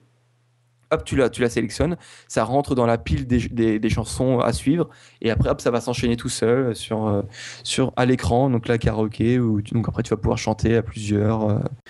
C'est des musiques japonaises ou c'est des musiques aussi américaines, européennes Alors, bon, bien évidemment, c'est quand même dédié à un public japonais, donc 90% des chansons, ce sont les chansons japonaises. Parce que moi, en japonais, déjà en français, je suis mauvais, mais alors en japonais... C'est ça. Alors, en plus, même ceux qui qui pourraient apprécier des chansons japonaises, mais qui parlent pas forcément japonais, eh ben ça va poser problème puisque ce sont les karaokés, c'est avec les paroles en alphabet japonais. Ah ouais. Donc voilà, il faut quand même connaître un minimum le japonais, au moins dans ce qu'on appelle les kana. Donc en fait, ce sont les syllabaires. Donc après, même si tu connais pas forcément les kanji, tu peux t'en sortir puisque justement la plupart, en fait, il y a la retranscription avec le syllabaire japonais. Mais alors effectivement, il y a aussi, par contre, quelques-uns des tubes à succès internationaux. Donc tu peux trouver du Queen, de U2, du ABBA, du Ozone, Michael Jackson. Oui, non, Michael Jackson, voilà. Et on trouve même des chansons françaises. Donc on trouve par exemple Aux Champs-Élysées. Ouais, les classiques quoi. Bon, en même temps, on les connaît par cœur, c'est déjà pas mal quoi. Voilà, c'est ça. Donc en général, en fait, c'est pas forcément pour les étrangers, hein, mais c'est pour les Japonais qui aiment bien justement chanter ce genre de titres qui fait classe un peu, hein, parce que tout ce qui est internationaux, c'est assez classe hein, pour eux. Donc en fait, quand un Japonais chante Aux Champs-Élysées, tout de suite, c'est la grande classe. C'est la classe à Dallas. Ah, c'est ça. Donc, est-ce qu'il y a une gamification de tout ça? T'as des scores, t'as un truc, ou bien c'est vraiment juste pour le chant? Alors c'est ça, c'est qu'en général, ça dépend des chaînes aussi de karaoké, mais en général, à la fin de ta chanson, t'as un score. Donc en fait, tu peux savoir. Bon, après, c'est plus ou moins fiable, hein, parce que des fois, c'est pas forcément celui qui chante le mieux, c'est aussi celui qui chante le plus fort, ou des conneries dans le genre. C'est que ou alors celui qui va crier le plus dans le micro, ben il va avoir un score le plus élevé. Mais on va dire, c'est plus à prendre ça sur la manière ludique que sur une vraie compétition. Et ça rajoute sur le côté assez fun. C'est-à-dire qu'en général, pour le karaoké, pour le japonais de base, t'as deux publics. T'as le jeune qui vient avec ses potes ou avec sa copine, un peu pour faire une sorte de rendez-vous. Donc là, lui va y aller pour un peu déconner. Et t'as aussi le salariman, donc le travailleur de base, qui après une journée, après avoir fait des courbettes, être dans le moule de l'entreprise, très poli, très codé, etc., va sortir entre collègues, soit il va aller dans les izakaya, donc ces espèces de restaurants pub où là c'est boisson, alcool à volonté, où ça va être très alcoolisé pour vraiment te détendre et parler de choses que tu ne pourrais pas dire dans ton mode normal. Et aussi le karaoké, puisque le karaoké c'est vraiment vu aussi comme une manière pour se lâcher totalement. Vraiment, les Japonais dans la vie de tous les jours, ils ont beaucoup de blocage et ils restent très polis, ils osent pas dire non, etc. Et là, quand tu es en mode karaoké, le japonais, mais il n'a plus peur de rien. C'est que vraiment. Et c'est vrai que, par exemple, en France, un Français va avoir beaucoup plus de tabous à chanter. C'est-à-dire que enfin, je sais pas si toi tu as cette même expérience, mais on va dire le français de base, lui, il osera beaucoup plus répondre qu'il n'est pas d'accord, je sais pas, sur le mode de travail vis-à-vis de son supérieur ou des choses comme ça. Par contre, si on lui demande de s'exprimer, de crier en public, enfin, il aura beaucoup plus de réserve. Alors que le japonais, lui, enfin, vis-à-vis de ses collègues de travail, de ses potes, il aura aucun ridicule, quoi.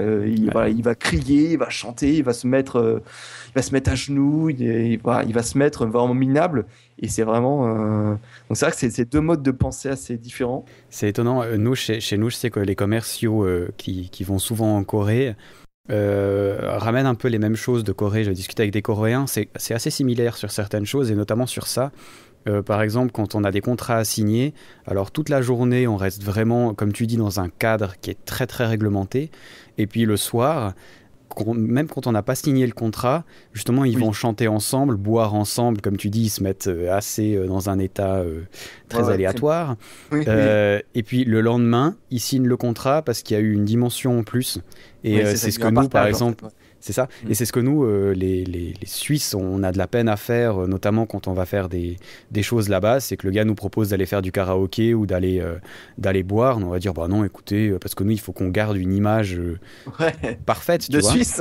mais oui, c'est ça, exactement. Et du coup, au bout d'un moment, les commerciaux, ils ont dû dire, bon, bah non, il faut qu'on se lâche aussi. Et puis, ça fait partie du truc pour les affaires, quoi. Ce qui sonne très étrange pour nous, quoi. C'est ça, surtout que genre on va dire un commercial japonais qui justement va vouloir lier des relations internationales et qui va proposer ça.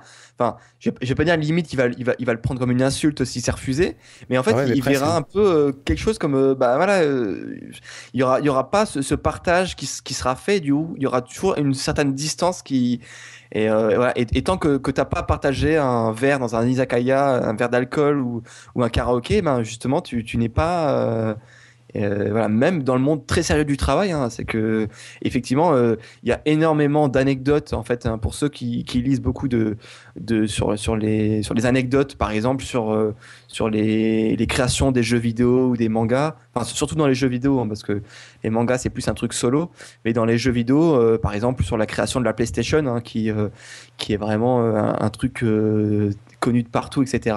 Et ben ça s'est passé, voilà. Les mecs ils étaient alcoolisés dans un izakaya, etc. Et puis ils ont griffonné un truc là-dessus, et puis ils ont lié des contrats, etc. Mais il y a énormément de contrats, mais avec des enjeux énormes, avec des millions et des millions de yens, qui sont signés après avoir partagé justement un karaoké ou un truc très proche, quoi, comme ça. Ouais, c'est ça, c'est étrange pour nous. Je me rappelle, j'avais été justement boire un verre avec des Coréens, et c'est vrai qu'ils se lâchent assez, quoi.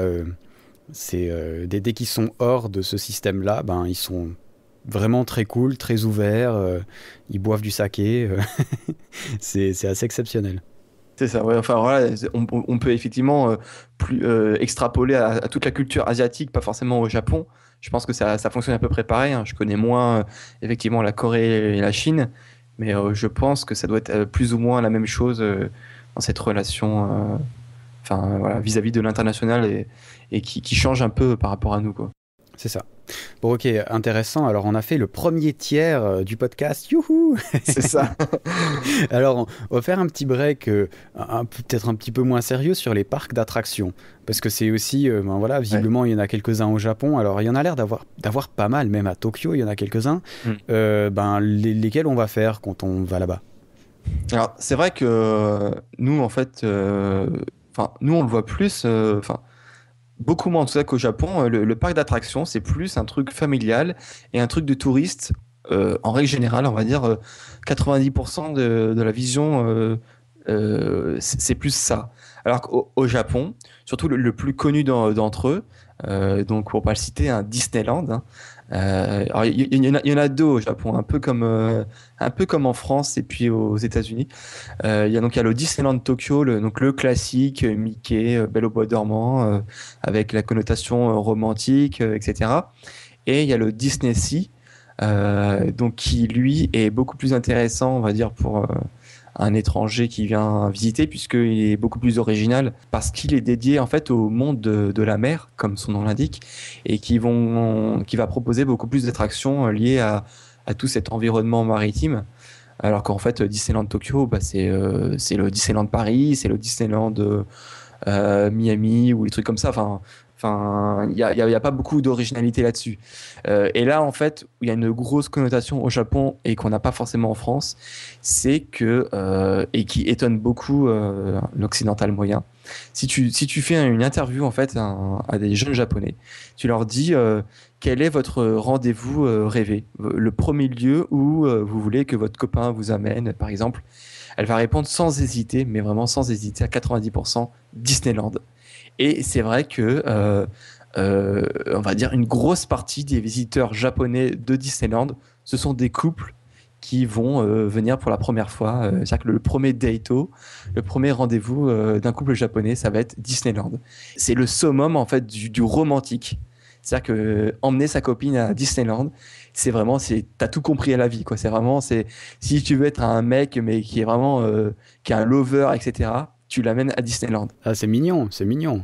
Ouais, mais enfin, je sais pas. J'ai l'impression qu'en France, c'est beaucoup plus ringard ou alors c'est plus dans le style. T'es déjà bien avec ta copine et puis voilà, c'est plus familial, un truc beaucoup plus établi pour t'amuser entre potes. Là, je sais pas. Je sais pas, hein, si toi tu devrais conquérir le cœur d'une fille, c'est peut-être pas forcément à Disneyland que tu l'amènerais en premier lieu. En disant que pour une première date, ça me ferait surtout très très cher depuis la Suisse. Non mais je comprends ce que tu veux dire, ouais. Ben oui, effectivement. Enfin, Nous, ce serait plus, je sais pas, le cinéma, le restaurant, tu vois. Mais justement, nous, c'est ce qu'on parlait un peu avant avec des karaokés. On a un côté quand même très guindé, très là, je me la pète parce que je veux me faire inviter dans un resto super classe, super charmant. Limite, déjà, choisir un resto, c'est plus compliqué que de choisir une copine, quoi. Donc, moi, j'aime bien assez le concept, ça. Franchement, j'aime bien. Je trouvais ça sympa. Et en même temps, c'est une bonne façon de se connaître. Ouais, puis en plus, le parc a l'air très très beau en plus. Hein. C'est la classe, oui, quand même, je trouve. Hein. Mais il y a cette notion en fait de rêve que nous on n'a pas, c'est-à-dire que je sais pas, justement, moi j'aime bien ça. Oui, non mais enfin, alors après je sais pas, t'es peut-être une exception, mais je sais pas. Je pense à l'adolescente française de base. Je sais pas si à ce côté elle rêverait que son copain, enfin son futur copain, l'amène à Disneyland. Il y a plus ce côté enfant, touriste et famille, je trouve. Dans Disneyland Paris. Non, je suis 100% d'accord avec toi. Mis à part ça, je serais plutôt du côté japonais pour ça. Alors, moi, je trouve ça sympa, c'est original, c'est joli, c'est. Puis bon, ouais, je sais pas, la demander en mariage devant le truc de la Belle au bois d'Hermont, c'est original au moins, plutôt que l'éternel truc aux chandelles. Là, c'est bon, on l'a vu 40 milliards de fois. Là, faut changer. Mais après, c'est aussi en fait, tu vois, c'est que en fait, Disneyland, bon, bien entendu, tout le monde l'aura compris, c'est tout sauf japonais. Et en fait, au Japon, en fait, tout ce qui a une connotation occidentale, tout ce qui est kitsch en fait pour nous, et en fait, c'est vachement classe. Tu vois, c'est par exemple, effectivement, y a les Japonaises, en fait, elles fantasment sur la robe de mariée occidentale, alors qu'au final, il y en a très peu qui vont y avoir recours et que le mariage japonais, en fait, c'est très administratif. Hein. Il y a très peu de cérémonies mariage au Japon, comme nous, on peut l'entendre. Un mariage au Japon, en fait, c'est 10 minutes, tu vas à la mairie, tu fais le papier, puis hop, ça y est, t'es marié. Et il y en a très peu qui font une cérémonie grandiloquente, etc. Et donc, il y a ce fantasme avec la robe blanche, etc. Tu vois, sur tout ce qui est le Noël, sur tout ce qui est Halloween. Enfin, plein de concepts internationaux qui ont été importés au Japon et qui sont kitsch un peu, mais qui font classe, en fait, au Japon. Et donc, en fait, je sais pas si c'est encore lié avec le phénomène de la princesse, etc. Pour la japonaise, c'est vraiment la classe. Enfin, c'est le côté romantique et côté. Bon, après, au-delà de ça, et même je vais généraliser un peu plus avec un peu plus tous les parcs d'attractions. C'est que pourquoi ça marche aussi avec. Pourquoi c'est bien aussi d'inviter ta copine dans un parc d'attractions, c'est qu'il y a cette notion que beaucoup de Japonais en fait ont peur attraction à sensation. Donc, par exemple, les montagnes russes ou ce que je parlerai un peu plus tard, tout ce qui est les maisons hantées, etc. Il y en a beaucoup qui ont peur, donc du coup, ça fait un peu protecteur et tout ça, c'est d'amener ta copine là-bas et te dire, ouais, t'inquiète, je vais te protéger, je T'es suis vraiment là. un homme parce que t'as sauvé ta petite princesse du parc Disney. Ah, c'est mignon, c'est mignon. C'est ça. Il y en a, tu vois, donc alors pour généraliser, moi, les plus connus en fait, au Japon, donc tu as les deux Disney à Tokyo, tu as le Universal Studio Japan qui est à Osaka.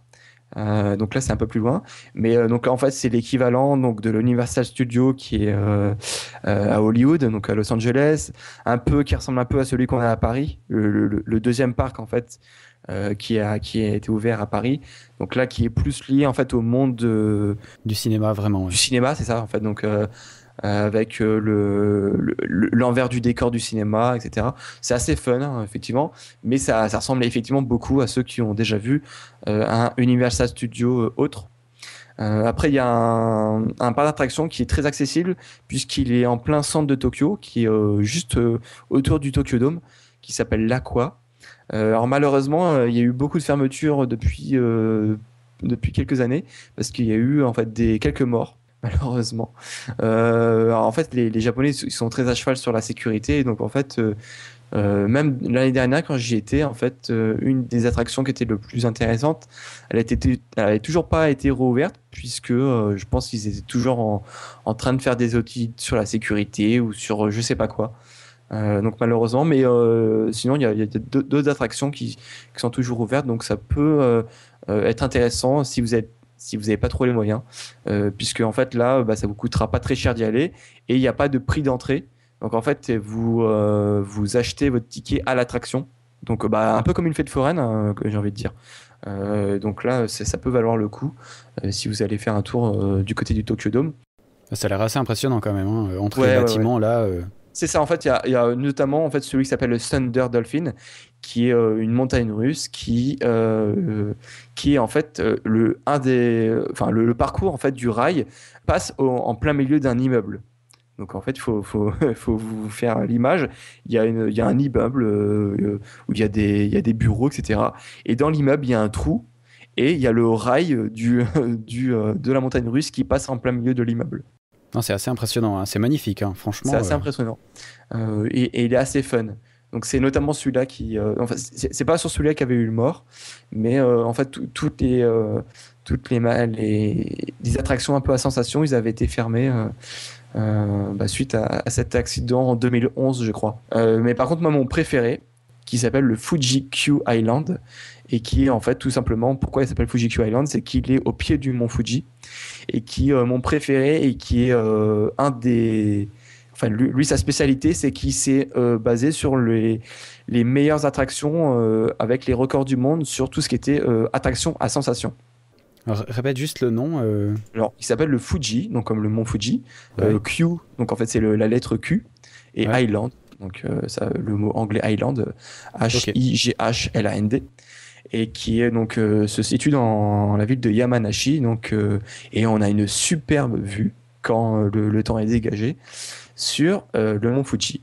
Et alors notamment avec une des attractions qui s'appelle le Fujiyama et qui à sa construction en fait était la montagne russe la plus haute et la plus rapide au monde. Donc pour se faire une idée, bon depuis ça a été battu, hein, parce que forcément ça c'est un monde très concurrentiel, hein, le monde des montagnes russes, et entre les différents parcs, notamment aux États-Unis, ils se battent mutuellement les différents records du monde. Mais donc à sa construction, donc on avait la première montée qui culminait à 79 mètres. Donc c'est vraiment une belle montée. Et d'ailleurs, il y a toujours le panneau, enfin, il y a le décompte, en fait. Lors de la première montée, on voit 10 mètres, 20 mètres, 50 mètres, 60 mètres, 79 mètres, World Record. Donc, il y a encore ça. Et en fait, quand on est tout en haut, en fait, à 79 mètres, on est pile en face le mont Fuji. Donc, en fait, c'est juste magnifique, hein. Malheureusement, on peut pas prendre de photos à ce moment-là.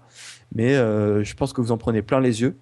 Et en fait, donc c'était aussi la plus rapide puisque à sa construction, puisque en fait, la vitesse de pointe c'était 130 km/h. Donc c'est vraiment une montagne russe qui est vraiment pas mal. Après, on a le Dodonpa, donc qui est un peu pour les fans de Dragon Ball, en fait, c'est un peu l'attaque de Piccolo qui s'appelait le Dodonpa. Et en fait, pourquoi je sais pas si c'est lié à ça, mais en fait, c'est une montagne russe qui est quasiment rectiligne. Mais elle est très impressionnante. Alors, si vous tapez Dodonpa sur Internet, le premier truc impressionnant que vous constaterez, c'est en fait le sorte de U. C'est-à-dire qu'en fait, il y a un U à retourner. C'est-à-dire qu'à un moment donné, en fait, après avoir pris la pleine vitesse, c'est que vous allez monter à 90 degrés.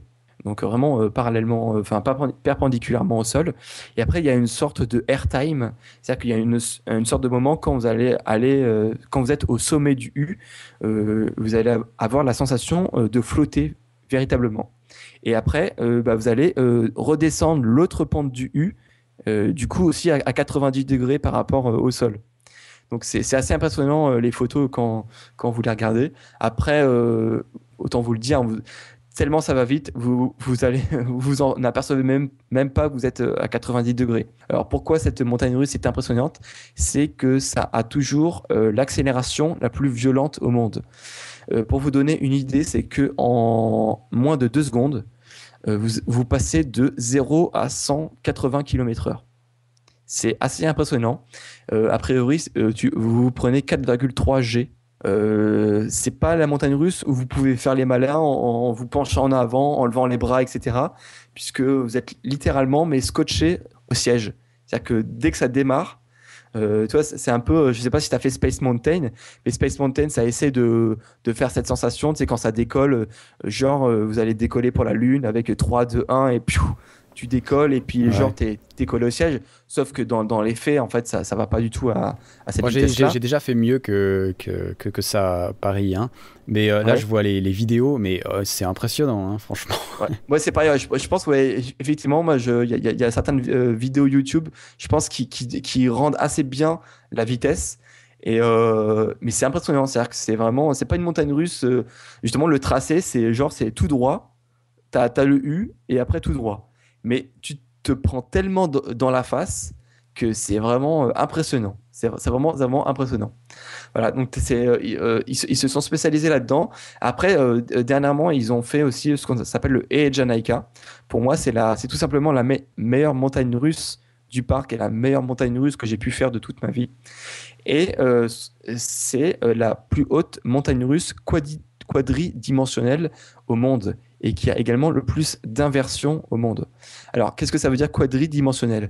C'est que, donc, au-delà de ce on peut déjà avoir avec les traditionnels looping ou les vrilles, donc qui vous mettent la tête en bas ou sur le côté, c'est que là, en même temps, le siège, il est rotatif. Donc, pour vous donner une idée, c'est que en même temps que vous allez tourner sur les rails, le siège va tourner en même temps. C'est hyper impressionnant, c'est que en fait, tout au long du parcours, vous ne savez jamais où est le haut, où est le bas. Vous ne savez jamais si vous êtes à l'endroit, si le sol c'est par là, enfin, c'est tout simplement impressionnant. Déjà dès le début, en fait, quand vous montez sur la plupart des montagnes russes, quand vous montez dans le sens de la montée. C'est-à-dire que vous rendez compte à quelle hauteur vous êtes, et vous savez quand est-ce que vous allez basculer dans l'autre côté. Là, quand vous montez à l'envers. Donc déjà, il y a un peu le suspense. Oh putain, quand est-ce qu'on va tomber, etc. Et après, en fait, ce qui se passe, c'est que à la première descente, le siège il bascule et en fait, tu te retrouves avec les pieds perpendiculaires au vide et en fait, tu tombes vraiment 90 degrés encore une fois, mais tu vois le sol arriver et après, le rail il passe au-dessus de toi. Alors, ce que j'ai pas précisé, c'est que en fait, effectivement, tu es assis, mais tu as tes pieds qui pendent dans le vide. Bah ça, j'ai déjà fait.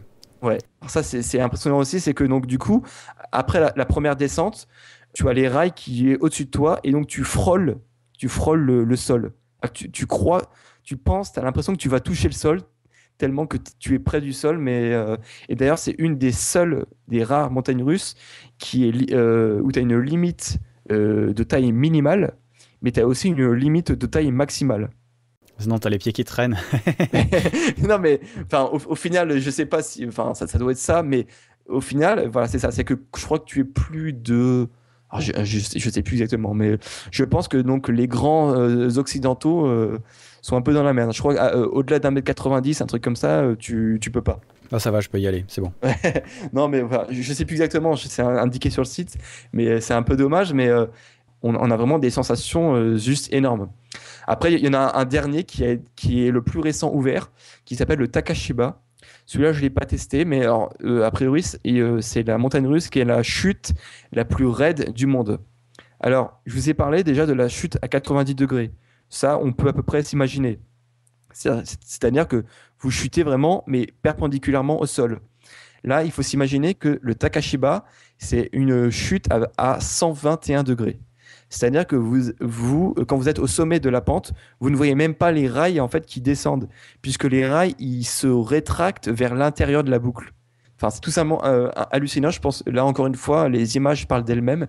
Si vous tapez Takashiba, Takashiba, sur Google Images, et vous allez avoir des images où justement, vous allez voir la première descente, où vous avoir une chute juste énorme et qui peuvent peut-être faire peur au moins téméraire, j'ai envie de dire.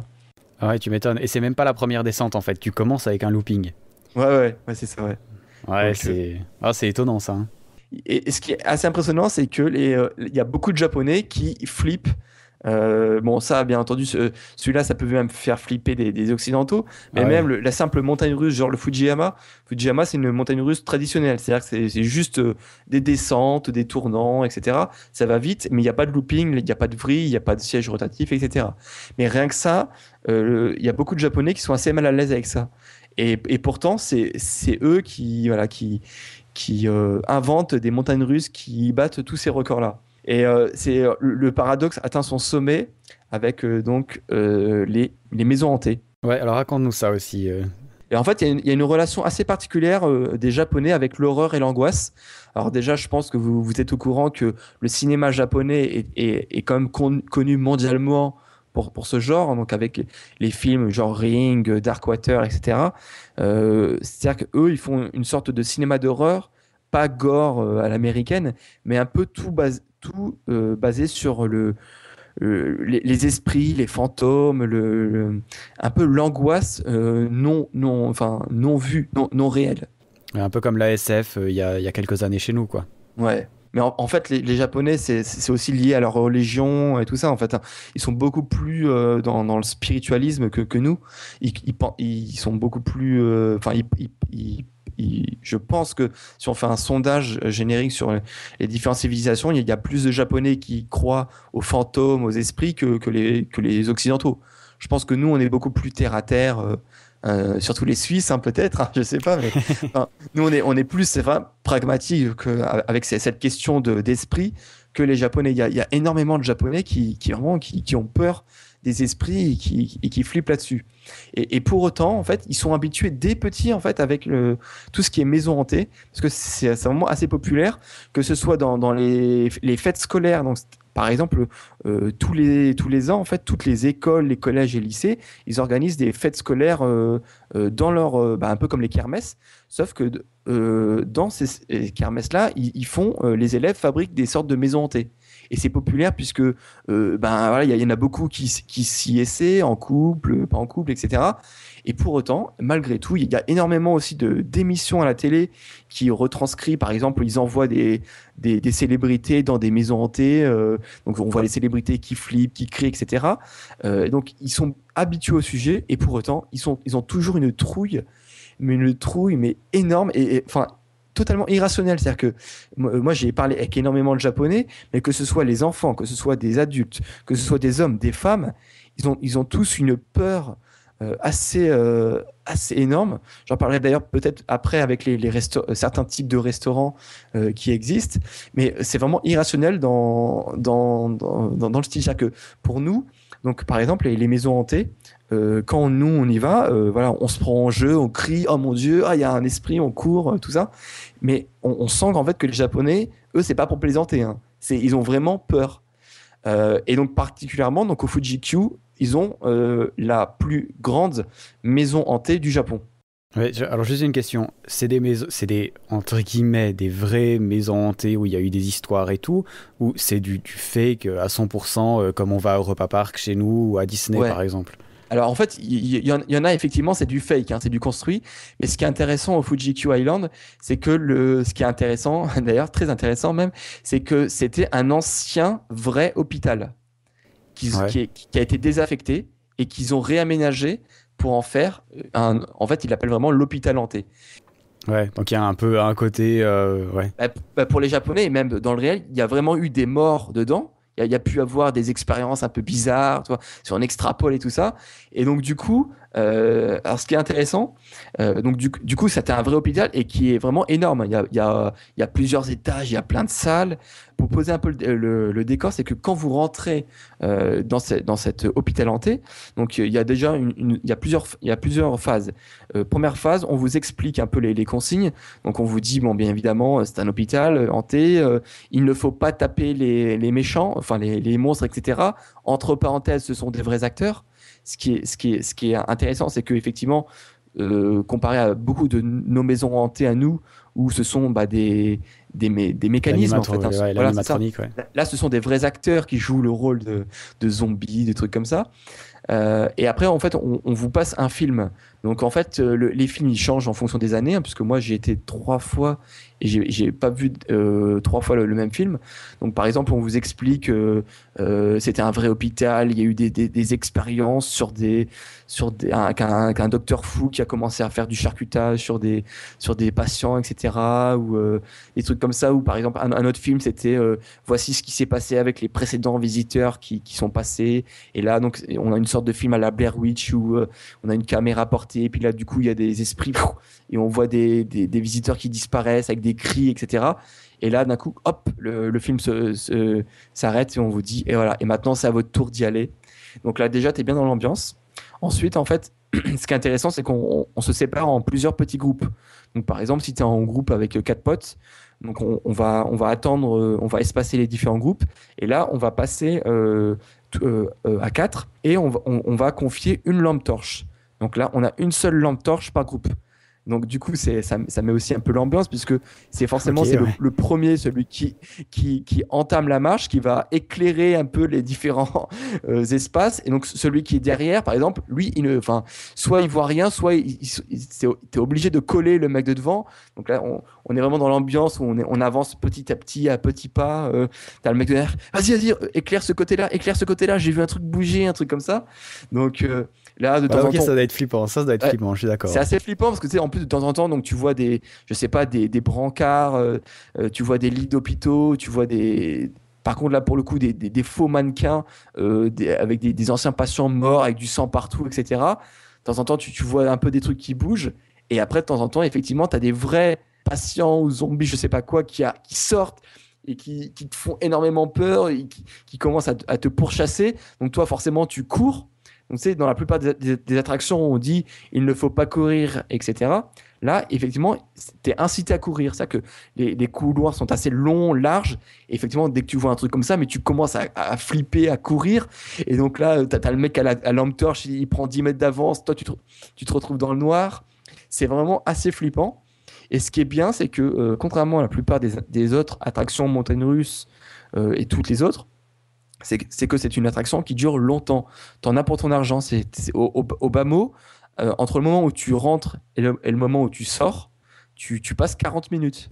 Ah ouais, mais tu dois chercher la fin ou Non, il n'y a pas de labyrinthe. En fait, les seules fois où tu as plusieurs chemins, c'est assez bien fait. C'est que à mi-chemin et aux 3 quarts du chemin, il y a un message qui te dit est-ce que tu as trop peur? Si tu as trop peur, va par là. Et en gros, c'est une sortie déguisée qui te permet de sortir. Parce que là, nous, on le prend à la rigolade, mais tu as des Japonais qui. Genre, moi, j'ai une anecdote. Devant moi, il y avait 2 couples de Japonais donc tu avais 2 Japonais avec leurs copines et qui faisaient la queue, etc. Donc tu avais les Japonais, t'inquiète pas, ça va bien se passer.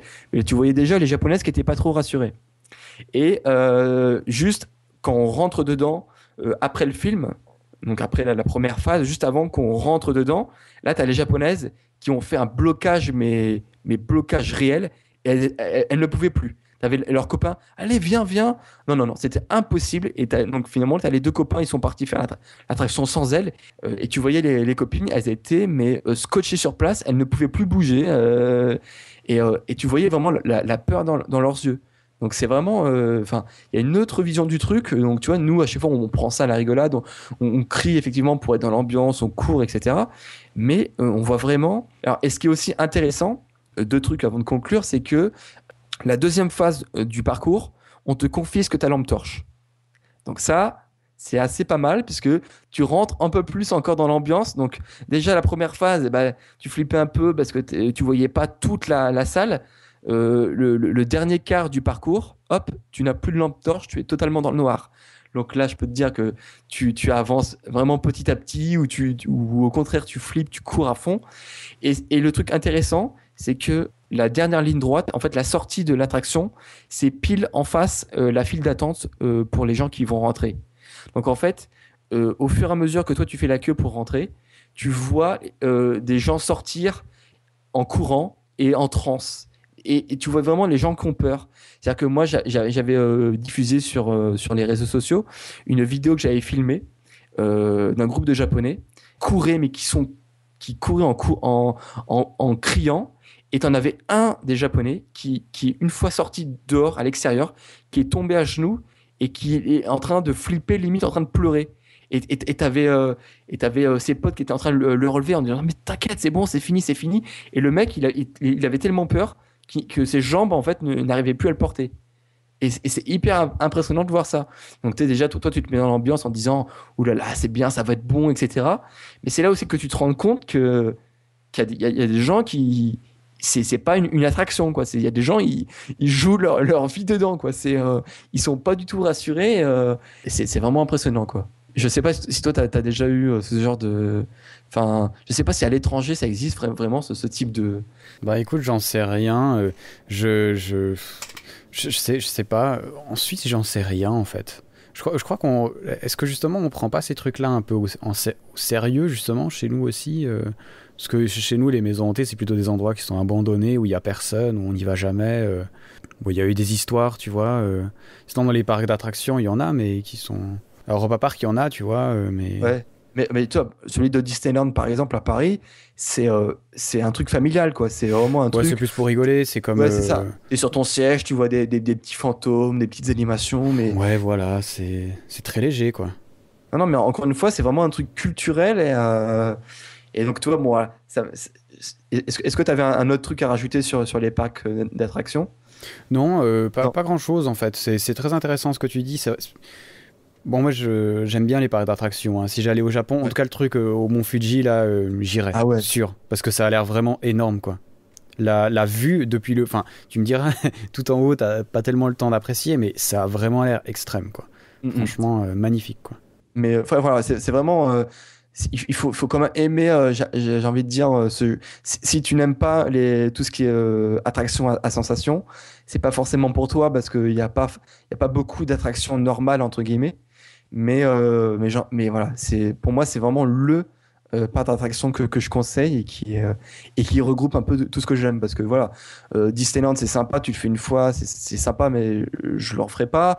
Universal Studios, je l'ai fait une fois, mais voilà, c'est fini. Fuji-Q Island, en 5 voyages, je l'ai fait 3 fois. Donc, ouais. Tu vois, je l'ai fait, j'y retourne volontiers à chaque fois, tu vois. Non, mais il a l'air vraiment beau. Franchement, ça a l'air vraiment magnifique. Vous êtes dans un désert. Vous marchez dans le sable quand tout à coup... Et là, c'est le test ? Oui, vous êtes dans un désert, vous marchez dans le sable. Quand tout à coup vous voyez... Mais lequel ? Pardon. Quel désert ? Ça n'a aucune importance, c'est purement hypothétique. Pourquoi je me retrouverais là ? Vous en avez marre de la civilisation, vous avez envie d'être un peu seul, qui sait. Tout à coup vous voyez un Kélonien, Léon, qui rampe vers vous. Un Kélonien ? C'est quoi ça ? Vous savez ce que c'est qu'une tortue ? Bien sûr. C'est pareil. J'ai jamais vu de tortue. Mais je vois de quoi vous parlez. Vous retournez cet animal sur le dos d'un geste brusque, Léon. C'est vous qui trouvez ces questions, monsieur Holden ? Ou on les rédige pour vous ? La tortue gît sur sa carapace, le ventre brûlant sous le soleil, battant des pattes pour essayer de se retourner, mais elle ne peut pas. Pas sans votre aide. Mais vous ne l'aidez pas. Qu'est-ce que ça veut dire que je ne l'aide pas ? Ça veut dire que vous ne l'aidez pas. Pourquoi ça, Léon?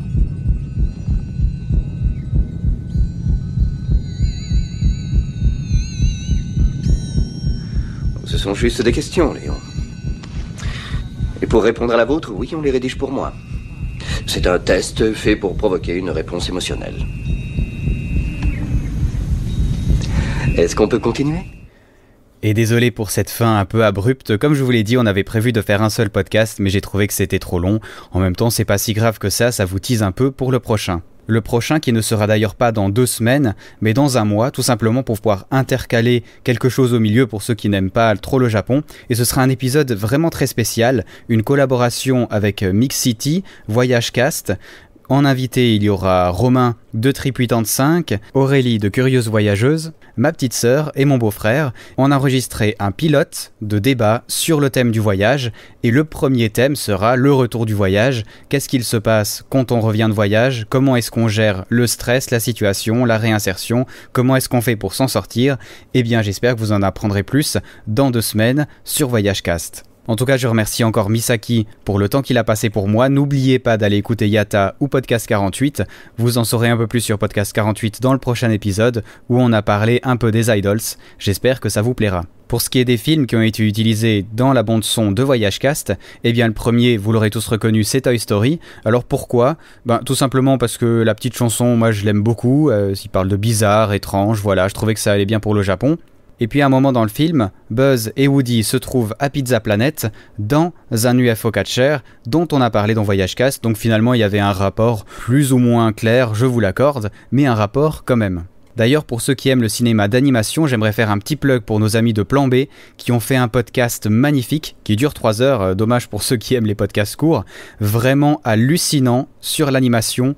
Comment ça marche, comment est ce business, comment est-ce qu'on fait pour animer des choses, un podcast follement intéressant pour tout vous dire, je n'ai pas arrêté de l'écouter, c'est impossible d'arrêter, c'est super, et c'est sur Plan B, vous tapez Plan B animation sur Google et vous tombez dessus.